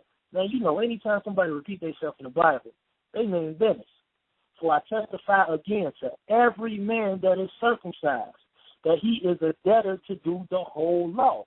So he basically telling them, if you want to play that game, if you want to you want to convert over to Israel, do you know what Israel is? Do you know all the laws they had to keep, the sacrifices, the judgments, the punishment? If you're going to do that, you're going to have to keep the whole law. And that's why I keep focusing on it was a whole law. The Mosaic law was a whole complete law. You can't do away with one or two without doing away with it. Matter of fact, it even said if you break one law, you broke them all. The law was a whole. It was a chain. It was a component. You break one of the links, they all fall. That's why I don't believe, even though I see some of these Jews, I got to be honest, I see in the book of Acts, I see Paul took a Nazarite vow. So I understand he was keeping Torah, but Paul made it clear he wasn't under the law. He wasn't under the law. But yeah, you see a lot of Jews, they were showing their sanctification. That's all they knew was law. These was devout Jews. So yeah, they kept the Torah, but the question is, do the new Christians that come into Christ have to? And Paul is letting them know, for I testify, all y'all that's trying to be justified and come into and convert over, I testify to every man that is circumcised that he is a debtor to the whole law. Here in verse 4 is even scarier. Christ is become of no effect unto you. I can't have that personally. Christ is become of no effect unto you. Whosoever of you are justified by the law, ye are fallen from grace. I ain't trying to fall from grace, brothers. And this is man, just how I look at it. For we through the Spirit wait for the hope of righteousness by faith. Faith is a strong word. It says in verse 6, for in Jesus Christ neither circumcision availeth anything, nor uncircumcision, but faith which worketh by love. So it's basically saying circumcision don't matter no more. But wait, I thought circumcision was in the law, which it was. So how can we do away with circumcision if the law still is in existence? If the old covenant is still in existence, we can't do away with it. If I would have seen that Paul was telling these things, no, you got to get circumcised because that's what the law say. It would really seem like, okay, man, it's changed. But he telling them, no, if you go that route, Christ is no effect to you. It's a lot of things change. Matter of fact, and I think somebody brought up Jesus being the priest and everything. I totally agree. But matter of fact, we probably can go to Hebrews. Let's go to Hebrews 7. Yeah, Brother Marcel, so you know, man, we got a lot of questions here, man. So whenever you're ready, man, we can take some more of these questions. You ready, bro? All right, man. Yeah, the debate talk for you is tough, man. I love it, though, man. First time being on, man. I'm enjoying myself, man. Yeah, it's all good, man. They're going to be easy on the brother, Go ahead. No doubt. I'm going to go ahead and read through this, and then we can go into some more questions. It's a Hebrews 7. For the priesthood being changed, there is made of necessity a change also of the law. This is my point, fellas. How can we sit up here and say nothing is done away with?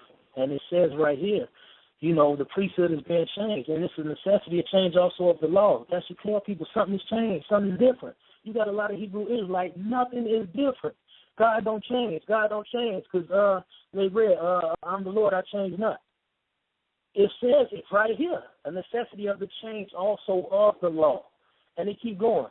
For he of whom these things are spoken pertaining to another tribe, of which no man gave attendance at the altar.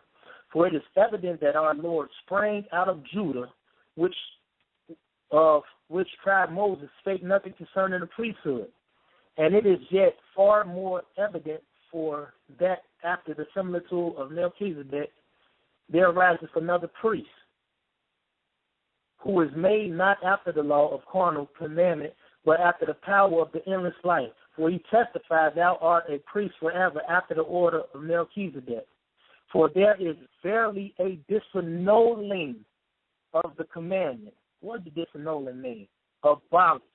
How can we say nothing is abolished? It's putting away. That's what disannulling means. Going before for weakness and unprofitableness thereof. Weakness and the law. See, it was weak and unprofitable. That's what we got to understand. The old covenant was missing something. It had holes in it. What was it missing? It was missing the blood of Christ. See, the old covenant was a schoolmaster. Matter of fact, I'll give you a better example. The old covenant was like a diagnostic test. You take your car to a diagnostic, and it tells you what's wrong with it. Yeah, it was added because, oh, man, this wrong. But your car would never be fixed just telling you what's wrong with it. Christ is the fix. Christ is the repair. You see, the old covenant had weaknesses. It was unprofitable. It was, the blood of bulls never did suffice. Like the brother said, it's Christ's blood that cleanses us. So, and then it says, for the law made nothing perfect, but the bringing in of a better hope did by which we draw nigh unto God. That's what the law was. It pointed to a better hope, and Jesus is that hope. All right, we go ahead, though, Sal. All right, once again, this is your time to call in with your questions and your comments. The number is 646-716-7320. I see some people in the queue. I'm going to get to you guys in order and take your questions. And once again, the number is 646-716-7320. All you got to do is press the number 1, and I'll add you to the conversation.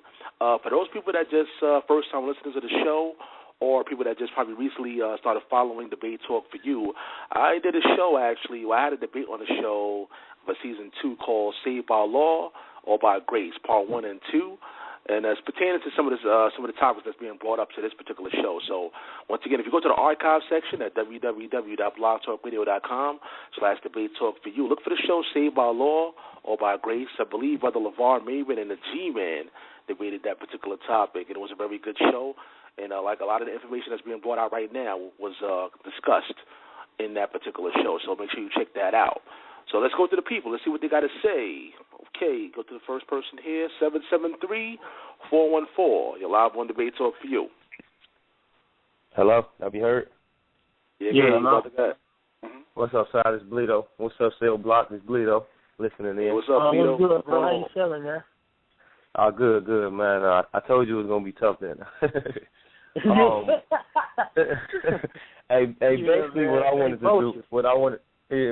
to do is I just wanted to point out something that a lot of times when we deal with the law that's written in the Bible, a lot of times, we all kind of been taught like by Christians or Christian doctrine and et cetera. We miss a point that God's law was ushered in by a government. The nation of Israel was a nation, just like America or whatever you want to say is a nation. So when you have a law, you have to have a government in order to force a law. For example, you were reading about the Sabbath day. I heard you, you were reading the commandments, And the Sabbath day is basically, and it's still in effect, it's still in effect today, is a labor law. For example, the book says 6 days shall work be done, but the 7th day is the Sabbath of rest. So 6 days, in the nation of Israel, was they to work and labor, but that 7th day, that government or that nation had to allow the people to rest so that they will be refreshed, as it's written in Exodus 23. I think a lot of times when we look at the law, religion has kind of made it a personal law. You know what I'm saying? I have to do this personally. Therefore, you see people on Facebook or anywhere and be like, "Oh, I keep the Sabbath day. I don't do no cooking. I don't do this," because it has become a personal law. It's not a law of how it was enforced in the book. You read another scripture that said, if you do something on the Sabbath, you should be stoned to death. That is a judgment. Okay. So a lot of times, you got a lot of these brothers saying that they're keeping the law, they're keeping the law, they're keeping the law. You can't keep the law when there's no government that's enforcing the law. You know what I'm saying? So I'm not going to say whether, I'm not going to say that the laws that was given to Israel, something is wrong with those laws, like the dietary law, even the Sabbath with rest, et cetera, et cetera. I wouldn't go against none of that. But at the same time, you can't enforce the law. Can't nobody only tell you that you have to keep the Sabbath day because they can't give you a judgment behind you keeping the Sabbath day. Can't nobody tell you can't eat, and there was no judgment behind the dietary law. But can't nobody tell you can't eat swine because they don't have a operation that deals with foods and clean and unclean foods. They'll tell you have to go to the supermarket to get your food. You know what I'm saying? So I just wanted to add that in your studies. And just, I'm listening to you use the word Gentiles a lot, like we Gentiles and them Jews. Like, just do a study on, the word Gentile and try to, kind of get an understanding of what was being said to the Gentiles and who the Gentiles were. So with that, I say peace, and I'm going to continue listening in. And you're doing a decent job, brother. Yeah, appreciate your call, Leo. Yeah, man. Like I said, Brother Marcel, for your first time being here, you're doing pretty good, brother. You hanging in there, man. Man. Yeah, it's all right, though. It's all right, man. Yeah, go ahead, brother. Quick comment, man. Quick comment, man. Man, I really appreciate the brother, man. I thank him for what he's saying, man. And like I said, man, like I'm continue to say, man, this is edification for me. Everybody that, I'm taking notes. I'm supposed to be giving a lesson, but I'm taking the notes. From the first caller to Bleedo, I got notes. And I'm definitely going to do research on all that. I like what he just said, though, about the nation of Israel and the government and they was enforcing the law, right, the law, and it's no government, who was enforcing that law. I probably said it wrong, but, man, I still got notes on it. But, man, peace to the brother Bleedo, and we go to the next caller if we got one. Yeah, we got some more callers. Once again, you're listening to Debate Talk for You Radio. My Debate Talk for You families out there standing by. If you have any questions, just press number 1. Of course, I'll add you into the conversation. The number is 646-716-7320. Let's go to the next person and see what they got to say. 314-680. You're live on Debate Talk for You. What's up, Sal? It's Brother Ryan Campbell, man. What's going on with you? Hey, what's up, brother? Hey, look, man. I agree with some of what the brother saying, man, because I eat these brothers up all day long, man, when it comes dealing with that law, man, because these brothers, man, they don't go back to Genesis, man. They stuck on Torah this, and every time you say commandment of Torah, they think he talking about the law at Mount Sinai, when the law at Mount Sinai is against the law that was on the mount when Christ was teaching. And they always go to Matthew 5 and 17. But if you notice that he said not one jot nor tittle should be changed from the law. So if you see it over in Hebrews, and he said it should be passed from the law to heaven and earth pass. To heaven and earth pass. But if you look at it over in Hebrews, he tells you right there, and then you look at it in 5, that some in that law changed. So therefore, you put Christ up under the gun because he changed the law. But no, he's not up under the gun because he's telling you that he abolished that in him. The law is abolished in him, but why the law is standing right now is it because for you Hebrews that think y'all keeping the law, y'all up under the penalties and the conditions of that law. it was broken. So you want to be up under it so bad and think you keeping it, and there's no government behind it. You are up under the penalties and the condition of that law. When you guys are thinking you keeping that law, you guys don't keep the judgment. So if you guys say that it says not one jot or tittle. If you guys are basically saying that, then you guys are basically saying that he changed the sacrificial law. But you guys forgot the Bible just said not one jot nor tittle should pass from the law.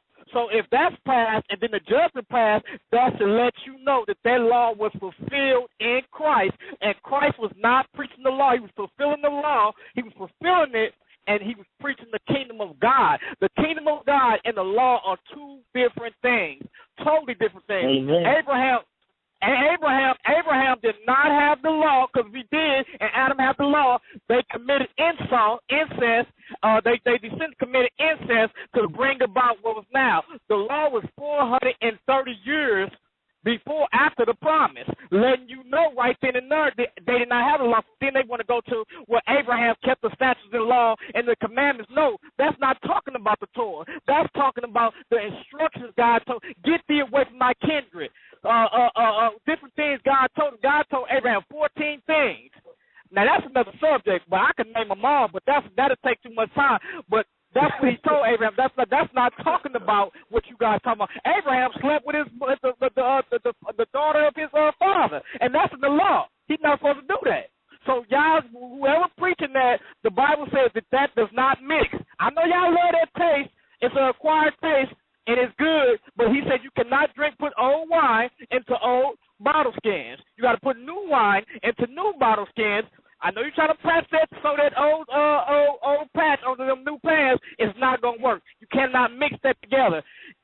Tarry for a minute until Christ came. But when that seed came, it's time to let that go. Because you know why? That law was for a carnal people, a worldly people. They was doing worldly things. Now it's time to go walk in the Spirit now. The instructions of the Spirit. He wasn't trying to give y'all the same law. He was trying to give y'all the instructions of the Spirit. That's what he was talking about. I'm going to put the Spirit in you, which is going to instruct you on whatsoever Christ taught you, which was the gospel.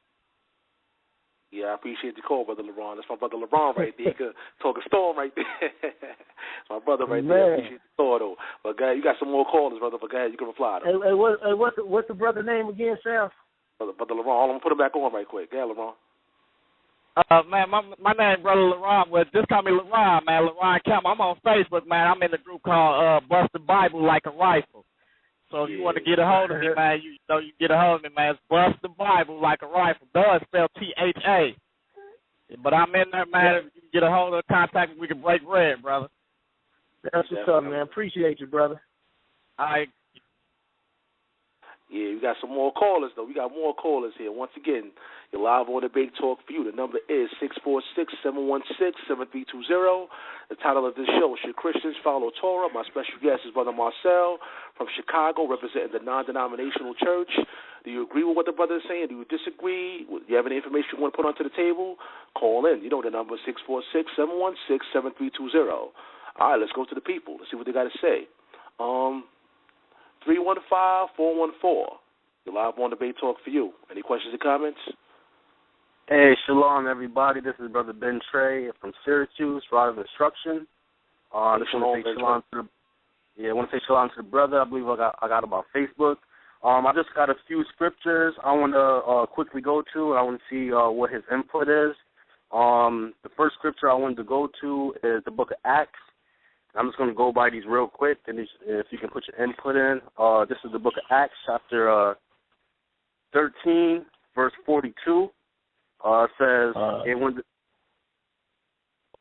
this is Acts 13 and 42. It says, and when the Jews were gone out of the synagogue, the Gentiles besought that these words might be preached to them the next Sabbath. Then when you go to verse 44, it says, and the next Sabbath day came almost the whole city together to hear the word of God. So you see that there are Gentiles, even after Christ, going into the synagogue on the Sabbath day. Also, I wanted to go to is the book of Zechariah, because when you read prophecies, there are certain prophecies that when Christ comes back, that these Gentiles or these heathens are also, they have to keep the law. They have to keep the law. This is Zechariah chapter 14, verse 16. It says, "And it shall come to pass that everyone that is left of all the nations which came against Jerusalem shall even go up from year to year to worship the King, the Lord of hosts, and keep the Feast of Tabernacle." Now, these feast days are in what? The law, the Torah. Verse 17, "And it shall be that whoso will not come up of all the families of the earth unto Jerusalem to worship the King, the Lord of hosts, even upon them shall be no rain. And if the family of Egypt go not up and come not, that have no rain, there shall be the plague, wherewith the Lord will smite the heathen that come not up to keep the Feast of Tabernacles." So you see that even when Christ comes back, these Gentiles, these other nations, have to keep Torah, or the law. Then I want to go to one more. This is Matthew chapter 7, verse 23. Now, this is Christ. This is Matthew chapter 7, verse 23. Now, check out what Christ said. I'm actually started at verse 1. It says, Matthew chapter 7, verse 21. "Not everyone that saith unto me, Lord, Lord, shall enter the kingdom of heaven, but he that doeth the will of my Father which is in heaven." Right? Verse 22. Right. "Many will say to me in that day, Lord, Lord, have we not prophesied in thy name? And in thy name have cast out devils? And in thy name done many wonderful works?" So aren't all the people, all Christians today trying to do that, trying to cast out devils, prophesying in the name of Christ? Right? So who are these people? This is verse 23. "And then will I profess unto them, I never knew you. Depart from me, ye that work iniquity." So all people, all Christians trying to prophesy in the name of Christ, right? Trying to cast out devils. So who are these people that Christ is going to say, "I never knew you"? It says, "Ye that work iniquity." And we all know that the Bible was written in Greek. When you look at that word iniquity, it means violation of law. Violation of law. That's the separation. So just want to say shalom and keep seeking. And like I said, may the most, hope the Most High continue to, open up your eyes. Shalom. Thanks a lot, sir. Yeah, shalom, brother. All right, Brother Marcel, you want to reply? Yeah. I'm trying to go to the scriptures. I'm trying to run as fast as I could, so this is raw over here. Let me see. I'm going to start with the first thing. He said Acts 13. Okay, Acts 13. 42. First of all, I'd like to say... Yeah, but he's still on, too. Let's let you know. Brother Ben Trey, he's still on. Okay. Brother, so if you want to ask him a question, you could. Go ahead. Right. No doubt. First of all, to the brother Ben Trey, we on Facebook, man. I appreciate you, bro. I seen like a little clip you did, man. It was real edifying, man. I can tell the races from the true people, like yourself, man, and my brothers ABT, man. I appreciate them because they non-racist and just true seekers of God, like myself and my brother Guido, man. But anyway, to address your point, so Acts 13:42, to me, really, this doesn't prove that the Gentiles was under the law. It just proves they was going to the synagogue. That's where that's where everybody met. That's what they did. That's where they resorted at.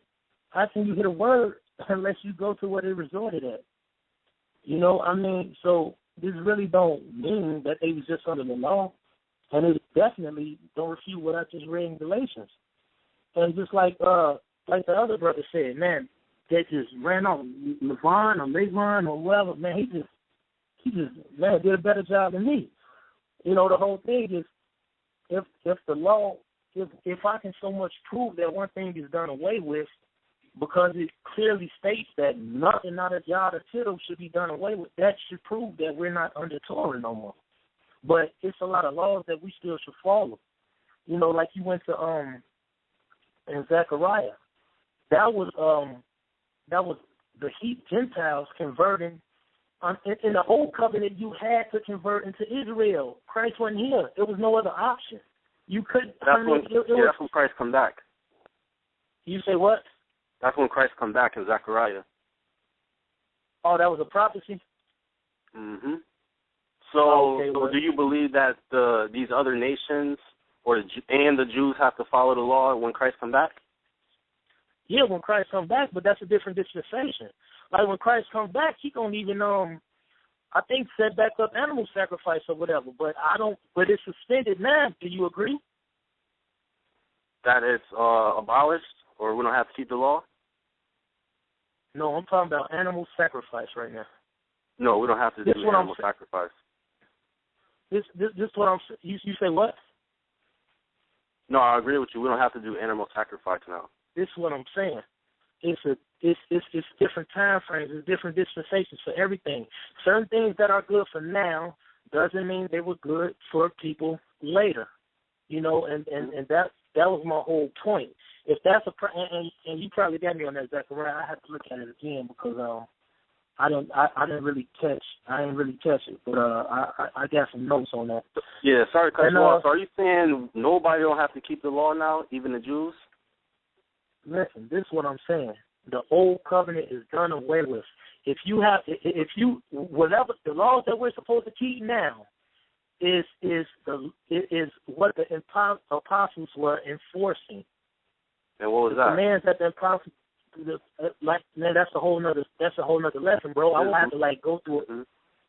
It's love, right? But what I'm saying is we supposed it's not Torah though. Yes, law is God's law. Anything God gave you is His law, but we're not converted into the old covenant. Right, but did you know that love is keeping the commandments? It's different. Say what? Did you know that love is keeping the commandments? Right. Well, what commandments? Love is the fulfillment of the commandment. Okay. It say right, love. Now, I got a quick.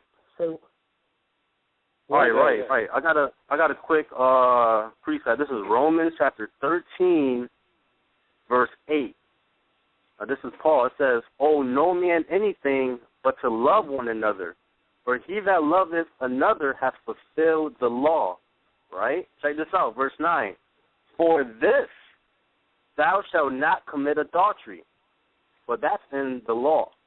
"Thou shalt not kill," in the law. "Thou shalt not steal, thou shalt not bear false witness, thou shalt not covet.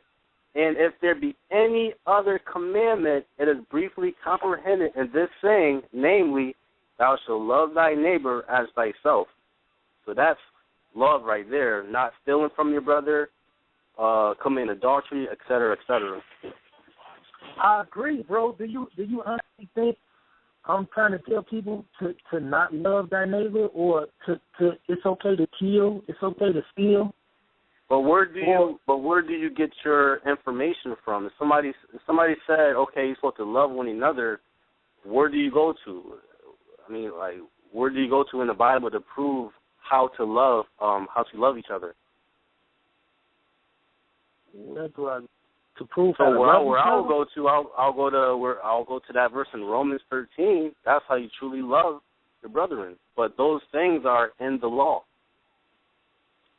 Listen, I agree with you. They are in the law. It's a lot of things that was in the old covenant that's in the new covenant. But what I'm saying is it's not exactly the same. Yeah, we got some more callers, brother Ben Trey. I appreciate your call, though. Once again, the number is 646-716-7320. That's 646-716-7320. My special guest is Brother Marcell, calling out of Chi-Town, representing the non-denominational church. Brother Marcell, you want to say something? Yeah. Sal, I don't know how much time we have. Can I get like a 5 minute? I got like an emergency. Yeah. I got you, man. You got 5 minutes, brother. But what I'm gonna do is I'm gonna get some comments from the people while my brother got a little 5 minute intermission, and see what the people got to say. Once again, if you want to call in with your comments, the number is 646-716-7320. That's 646-716-7320. Quick comments, and then once the brother come back, then we can continue. All right, 773-952. You're back on, brother. Yeah, this is me again, man. Mikael Ben Israel. I said I was just going to listen after this, but y'all is off the chain. I might start calling in here a little more often. Now, I was thinking I'll call in and debate the brother LaRon Campbell because I'm in his page. I see him. I didn't know that brother was that energetic. You need to dose down on that holy water because you was real hyped up. But I'm going to say, the brother Marcell doing a good job, man, for him to be new in this. I'll call if y'all want to. We can break it down and debate. But let me address something Bleedo called in and said. I like how, he got points with the government thing because it is a government structure to every law. Like you got the United States have a constitution, right? But let me just show you one thing. If you look at the scriptures, if you know the history of Israel, we kept those same Sabbath days and those same high feast days regardless of whether we was in the land, right? I'm asking anybody. I mean, they can hear me. We kept those same laws. That's why it said devote Jews from basically all over. We didn't just sit in one spot. Some of us left Israel occasionally. Whatever land we went in, if we didn't make it back to that land, we still kept the weekly Sabbath day. So that means we was under somebody else's government when we kept those Sabbath days. See, that is why, that's one reason that, we are called saints. If you ask a Christian right now, are they a saint? They're going to tell you, yeah, I'm a saint. But they ask them, what do sanctified mean? Sanctified means set apart. Who are we set apart from? The other governments of the world. So our structure is not their structure. So that's a cop-out, that's weak, and that's easy to kill. You see what I'm saying? That's 773. Hold on. Let me bring you. You mind if I bring LaRon in the conversation? I got bring him. If he gonna be screaming, no, man. But yeah, let's see if we can work this out. Hold on for a second. Let's see if we can work this out. Yeah, LaRon, brother, you back on, man. You back on. Yeah, man. I'm back on, man. I'm back on. I most definitely hear what he's saying, but for him to say that he's keeping the whole law, he's lying, and he knows he's lying, man. Because. Don't put words in my mouth. I never once said that. You don't even know what I agree with you on and what I don't agree with you on. What I'm saying. My mate. Okay, can I got a question for you? LaRon, hold on. Let him elaborate, and then after you respond. Go ahead, brother. Okay. All right, now look at this. You said you eat these Hebrews up on this subject all the time. So I'm wondering what Hebrews is you eating up, because that very easily can be put in line if you was dealing with me. And I know I ain't the coldest cat. I've been conscious since 96, but I'm still learning. Now watch this. I'm going to show you something that you would probably try to use on a little milk drinking Israelite. Now let me show you. Let's go to Matthew chapter 15. Just go to, if y'all got y'all swords with y'all, go to Matthew chapter 15 and let me read to you what they say in every Sunday church to try to tell you to eat pork and show you how simple this broke down in the exact same book. I ain't got to go to the Dead Sea Scrolls or none of that. It's right here. Watch this. Matthew chapter 15, verse 3. I'm going to start at verse 1. It say, then came Jesus to the scribes and Pharisees. Now, we know the scribes and Pharisees was basically the religious leaders. That's when religion basically started, because they started making sex. It's debatable about half of the Pharisees being Israelites, some of them being Edomites. That's another story. But they were setting the tone there. Okay. Which were of Jerusalem, saying, talking to Jesus now, they said, why do your disciples transgress the tradition of the elders? For they wash not their hands when they eat bread. Jesus replied, but he answered and said unto them, why do you also transgress the commandment of God by your tradition? For God commanded thy father and mother, he that curseth the father or mother, let him die the death. Now, hold on, let's stop right there. Now, you get up there, I ain't going to say you, brother LaRon, but you know dang on well. They get up there and they tell you, well, yeah, you need to keep reading this and watch what it's finna say. So let's go on straight to it and not beat around the bush. It say, let me see. Okay, here we go. Bam, this they bread and butter right here. And he called the multitude and said unto them, hear and understand, not that which goeth into the mouth defileth a man, but that which cometh out of the mouth that defileth a man. Hold on. Didn't we just read in verse 2 and 3, they was talking about washing your hands, meaning dirt? So it wasn't talking about pork. He was talking about germs, man. Let's apply common sense to history. He was saying, don't trip off having dirty hands touching your food when you eat. It ain't say nothing about a pork chop or a shrimp or a catfish. So come on, let's address what the scriptures say. Don't this verse tell you, he telling you don't worry about getting dirt on your bread. Basically, don't worry about dirt going in your stomach because that ain't going to defile you. It's what come out. Basically, what is you doing in your life? Is you living these laws? Can I see it as a reflection of how you live, or is that just something you talking about? So come on. You know what I'm saying? So you go on here, LeRon. Go on, give me what you got, Joe. Give me your best shot. This is my thing, and this is talking about meat. First of all, you guys want to say that the ceremonial laws are done away with, but if you study Hebrew like you say you do, then you will know that eating and washing of hands, whether meat or pork, and all them laws is ceremonial laws.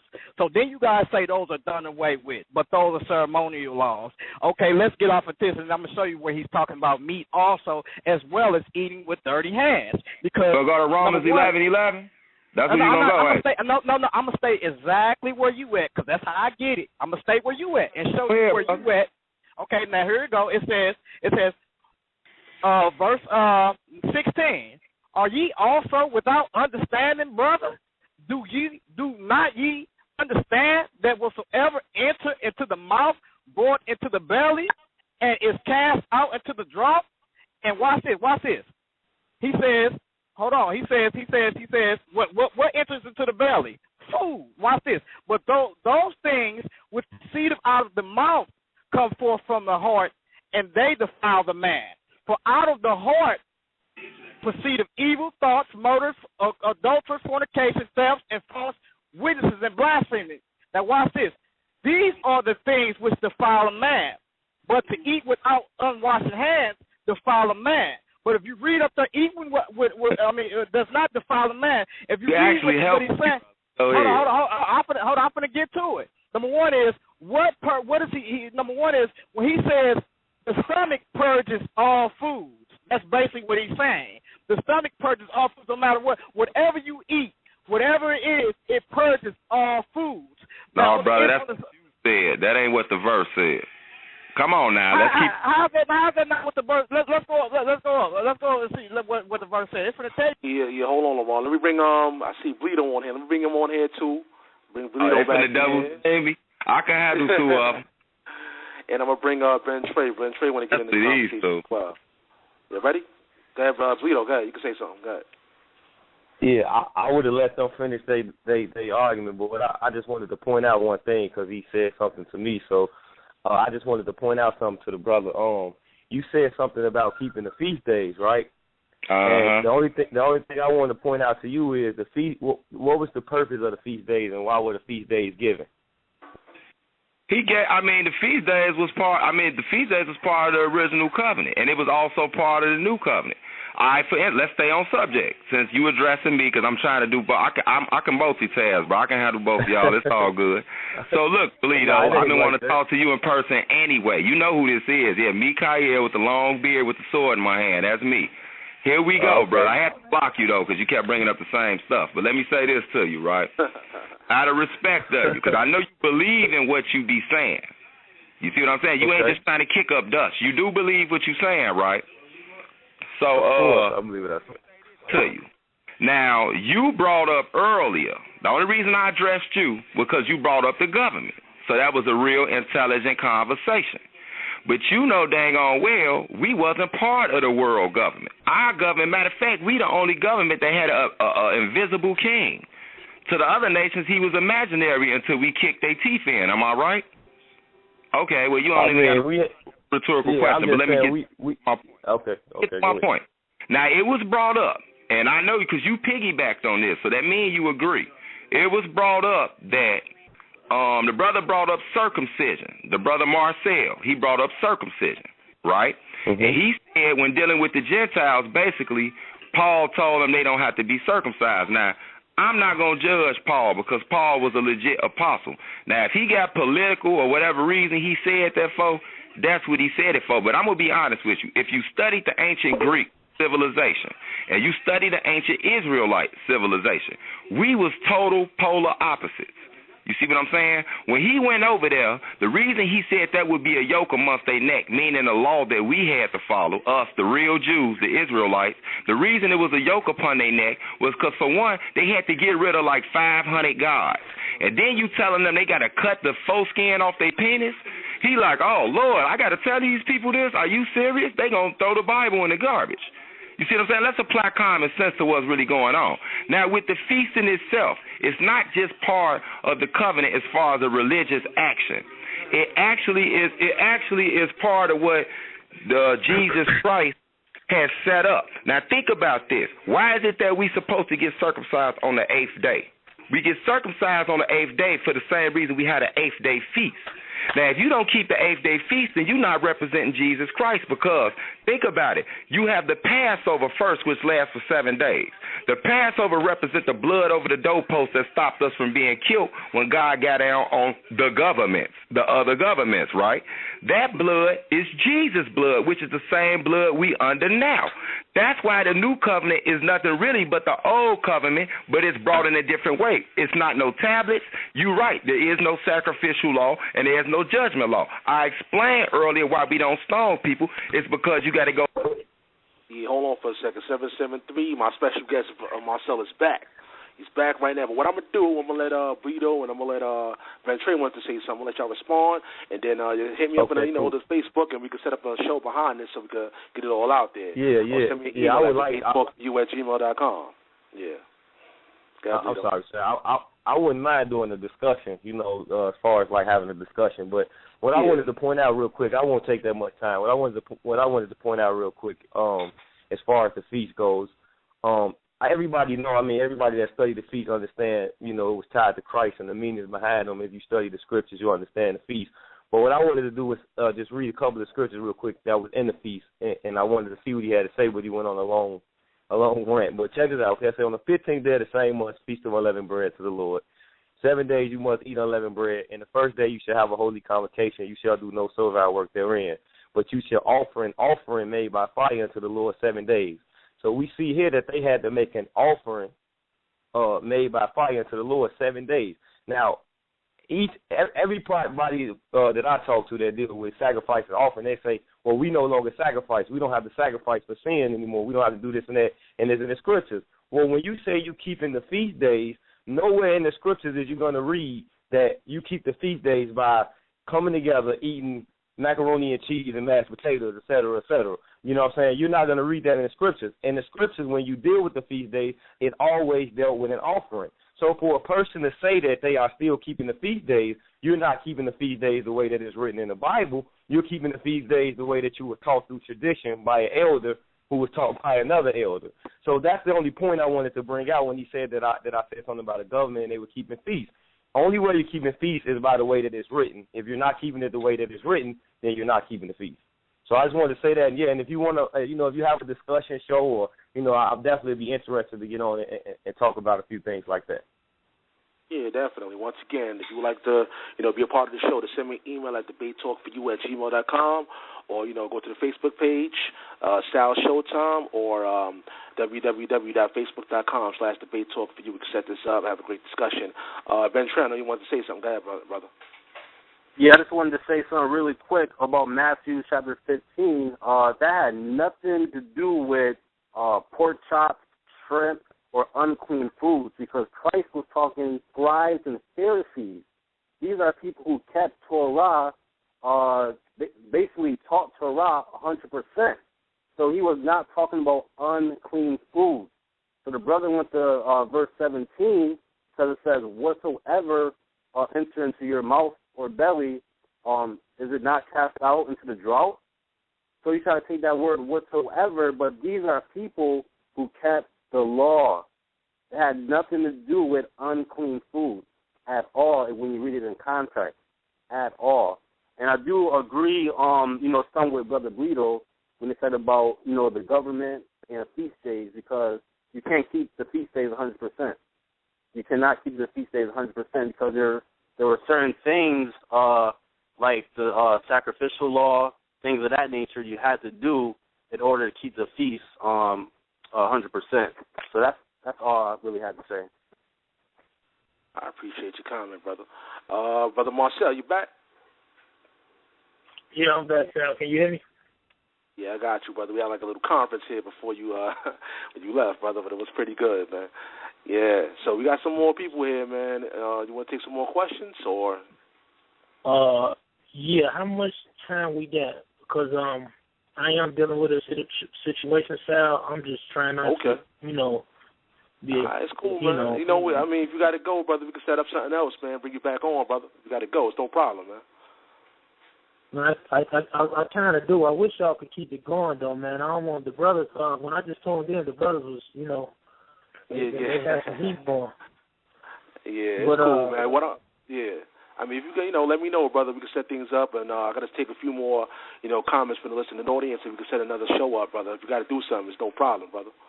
Not a problem at all. Well, yeah. Let me get my information then, Sal, and I apologize to the listening audience and Brother Marcell. You can reach me at Word of His Power 2013 at gmail.com. That's all I got for y'all right now is the email address. I think Sal can give y'all my Facebook. But once again, it's Word of His Power 2013 at gmail.com. That's my Gmail. If anybody wanted to email me or whatever and discuss some scriptures with me, man, I'm with whatever. Like I said before, I'm all about learning, edification. I ain't do this lesson to fight or argue with nobody. I appreciate everybody that called in. Everybody was peaceful, man. I think me, you, Sal, and the listening audience can really get edified by that. Ain't nobody being judgmental. Everybody just just giving what they learned from the scriptures. So I appreciate that. But with that said, man, I hope to talk to y'all soon, and Brother Marcell, man, and peace, y'all. I appreciate you, my brother. We're gonna have you back on the show. And everybody know the show is archived. All you got to do is go to www.blogtalkradio.com/debatetalk for you. If you missed anything, any parts of the show, you can just go back and check it out at any given time. What I'm going to do, I'm going to just take a few more comments from the people. If you got some quick comments you want to say, we can pretty much wrap it up after that. Once again, the number is 646-716-7320. The title of the show, Should Christians Follow Torah? Hopefully, everybody took some notes and, enjoyed the show. Let's go to the next person real quick. 309-685. You're live on Debate Talk for you. Hey, yeah, Brother Sal. This brother Hezekiah of Hajic Online Bible Ministry. The brother that was talking earlier, that Brother Bleedo was talking about was ranting. That brother was actually bringing some truth. See, what it is these young brothers. See, I know I could tell in his voice and how he carry himself that he an older cat. He probably about my age. Now, with that said, these younger brothers don't want to take heed to their elders. And that's the whole issue. Like Bleedo, he come out of IOG, Israel of God. He left Israel of God. Hold on. Ring it back in. 773, you're back on, brother. You're back on. But go ahead, Hezekiah. I'm on. I can hear you. I can hear you, Hezekiah. Shalom, brother. Yeah, but this brother, he come from IOG. He got his feelings hurt by the elder because the elder went in on him when he was asking him a stupid question. And then same thing with Joshua ABT. He left IOG too because of difference of doctrine or whatever. But if you was truly with the word, you wouldn't have left your camp. You would stay with your camp no matter if you got a disagreement with him or not, because the brother was teaching truth. Now when you done come out of there, now you don't believe that you keep the Sabbath day. You don't believe that you keep all the commandments. But when you first got out, that's what you believed in.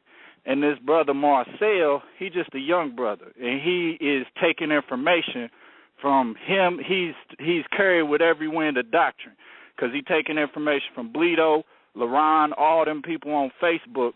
And you got to, what I want the listening audience to know is search these people out who be coming on the show talking. Know their background, know where they started from, and then you can understand where they ending up. So with that, grace and peace. And the older brother who got some knowledge, hey, grace and peace to you, brother. 773, I think his area code is. That's hey, man, me. keep hitting them on the head, brother. Keep hitting them on the head and letting them know what's real out there.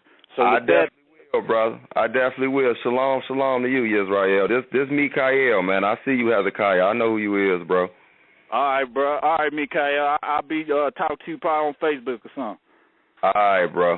Okay, right, let me address what he just said. Now, look, I wasn't gonna get into the whole history thing because that ain't the issue. That ain't that's not the focus of your show.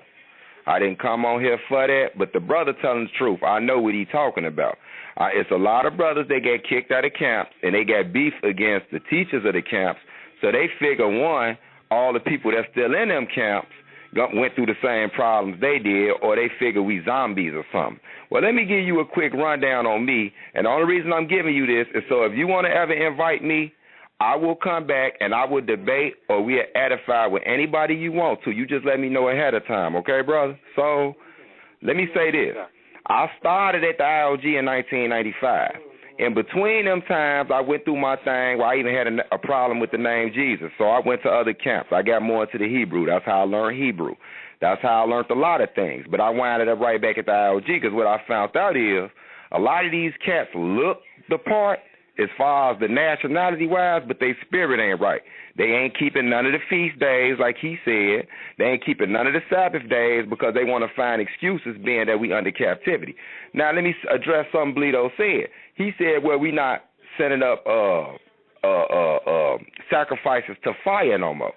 Well, just like you got on here and said that the covenant was modified, when you don't see that word nowhere in the scriptures, then it's only common sense to tell you, you know what our sacrifices is? Our sacrifice is the fact that we having a holy convocation and we breaking bread before the Most High. So every time we take a bite out of that food, that is a sacrifice to the Most High. We do no more animal sacrifices because the blood of bulls and goats ain't no good. That means we disrespecting Christ's blood. Now, like I was trying to finish saying, and I know why you cut me off because I guess, like he said, I went on a rant.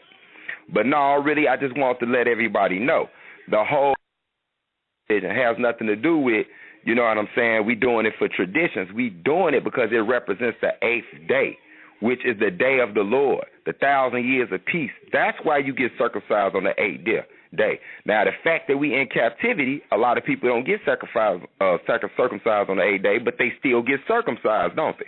So just because we not burning up animals to the Most High, we still kept that feast, though, didn't we? Come on, man. God ain't no dummy. Don't try to, pity-pat foot around what you don't want to keep. If you don't want to keep the laws, just say they too hard for you. You don't like them. You don't want to keep them.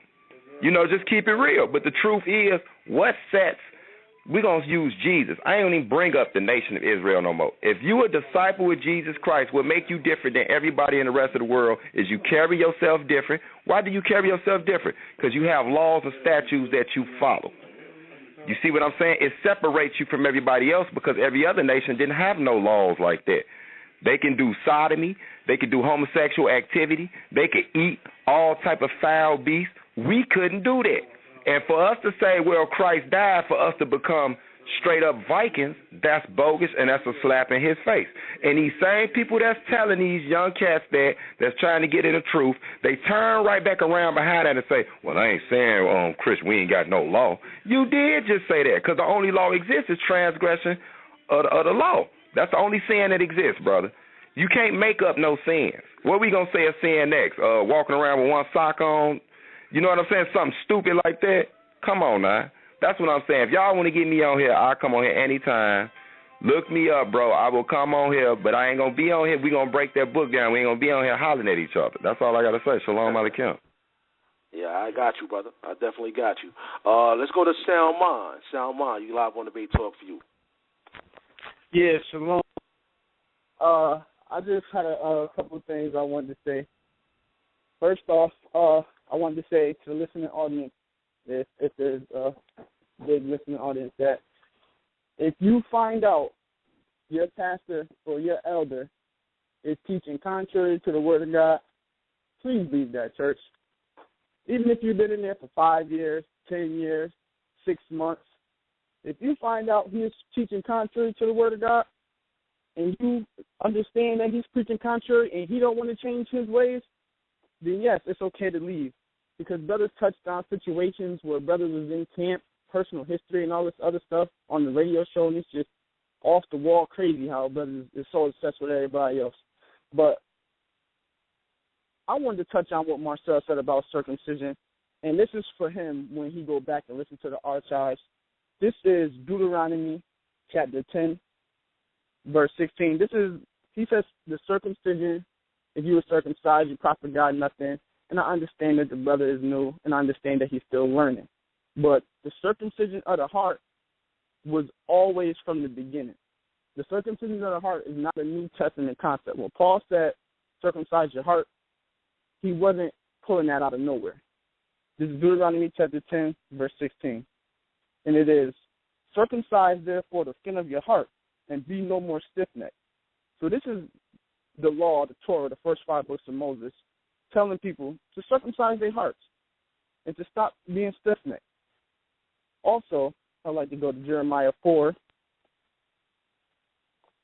because not only did the law understand this, but the prophets spoke about it as well. This is Jeremiah 4 and verse 4. It says, circumcise to the Lord, and take away the foreskin of your heart, ye men of Judah, inhabitants of Jerusalem, lest my fury come forth like fire, and burn none that quench it, because the evil of your doings. The circumcision of the heart was always there from the beginning, just like the circumcision of the flesh is always there from the beginning. So the New Covenant and the Old Covenant deal with both. Paul wasn't stating that if you circumcise your flesh, Christ has profited you nothing. He was stating that because they were picking up the law and rejecting Christ. That's what they was doing. If you have Christ in your heart, then you circumcise your heart and you circumcise your flesh. There's nothing wrong with that. Christ isn't gone because you circumcise your heart, because you circumcise your flesh. Excuse me, because that was always around from the beginning. The flesh, the physical and the spiritual, was there from the beginning and is there to the end.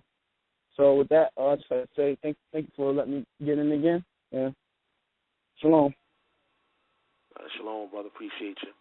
And once again, it's going to take, a few more before we sign off for Debate Talk for you. Brother Marcel had to take care of something real quick. We're going to have him definitely back on the show. And once again, I really appreciate the brother for emailing me. And, I had to invite him on the show. I appreciate everybody that emailed me, and I respond to all the emails, as you can see.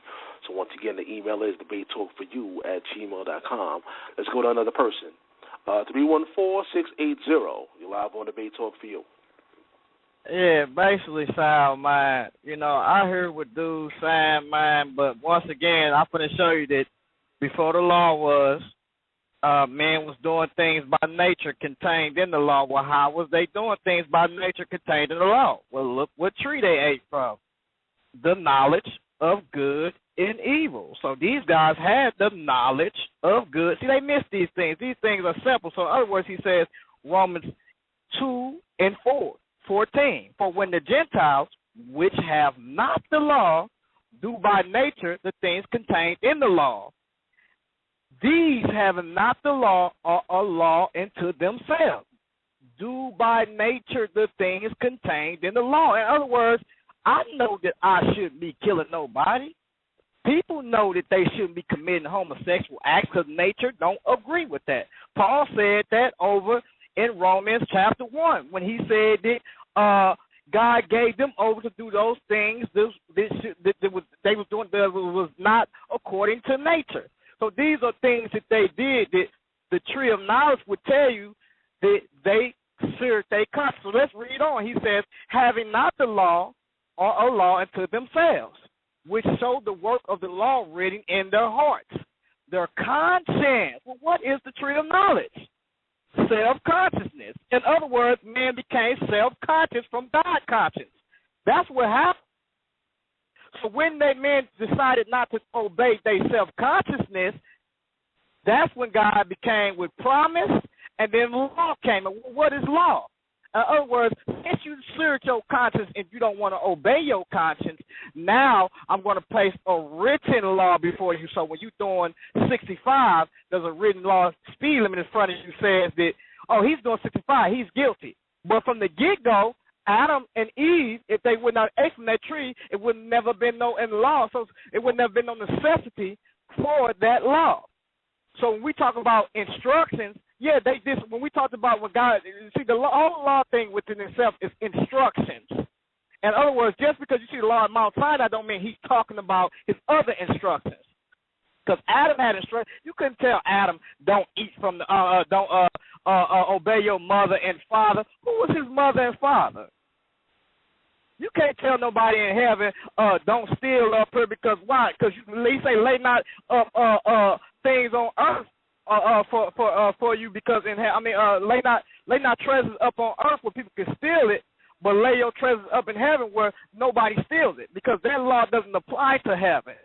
Them laws only apply to earthly situations, to a carnal people that became carnal, and carnal that seared their conscience, and now they have to be judged by their conscience. But from the get-go, Adam and Eve was God consciousness, and that's what God trying to get us back to be God consciousness and be instructed by the Spirit, not by a law that was ceremonial. And yes, when you talk about the sacrifices was always something memorial when they started to take occasion for it.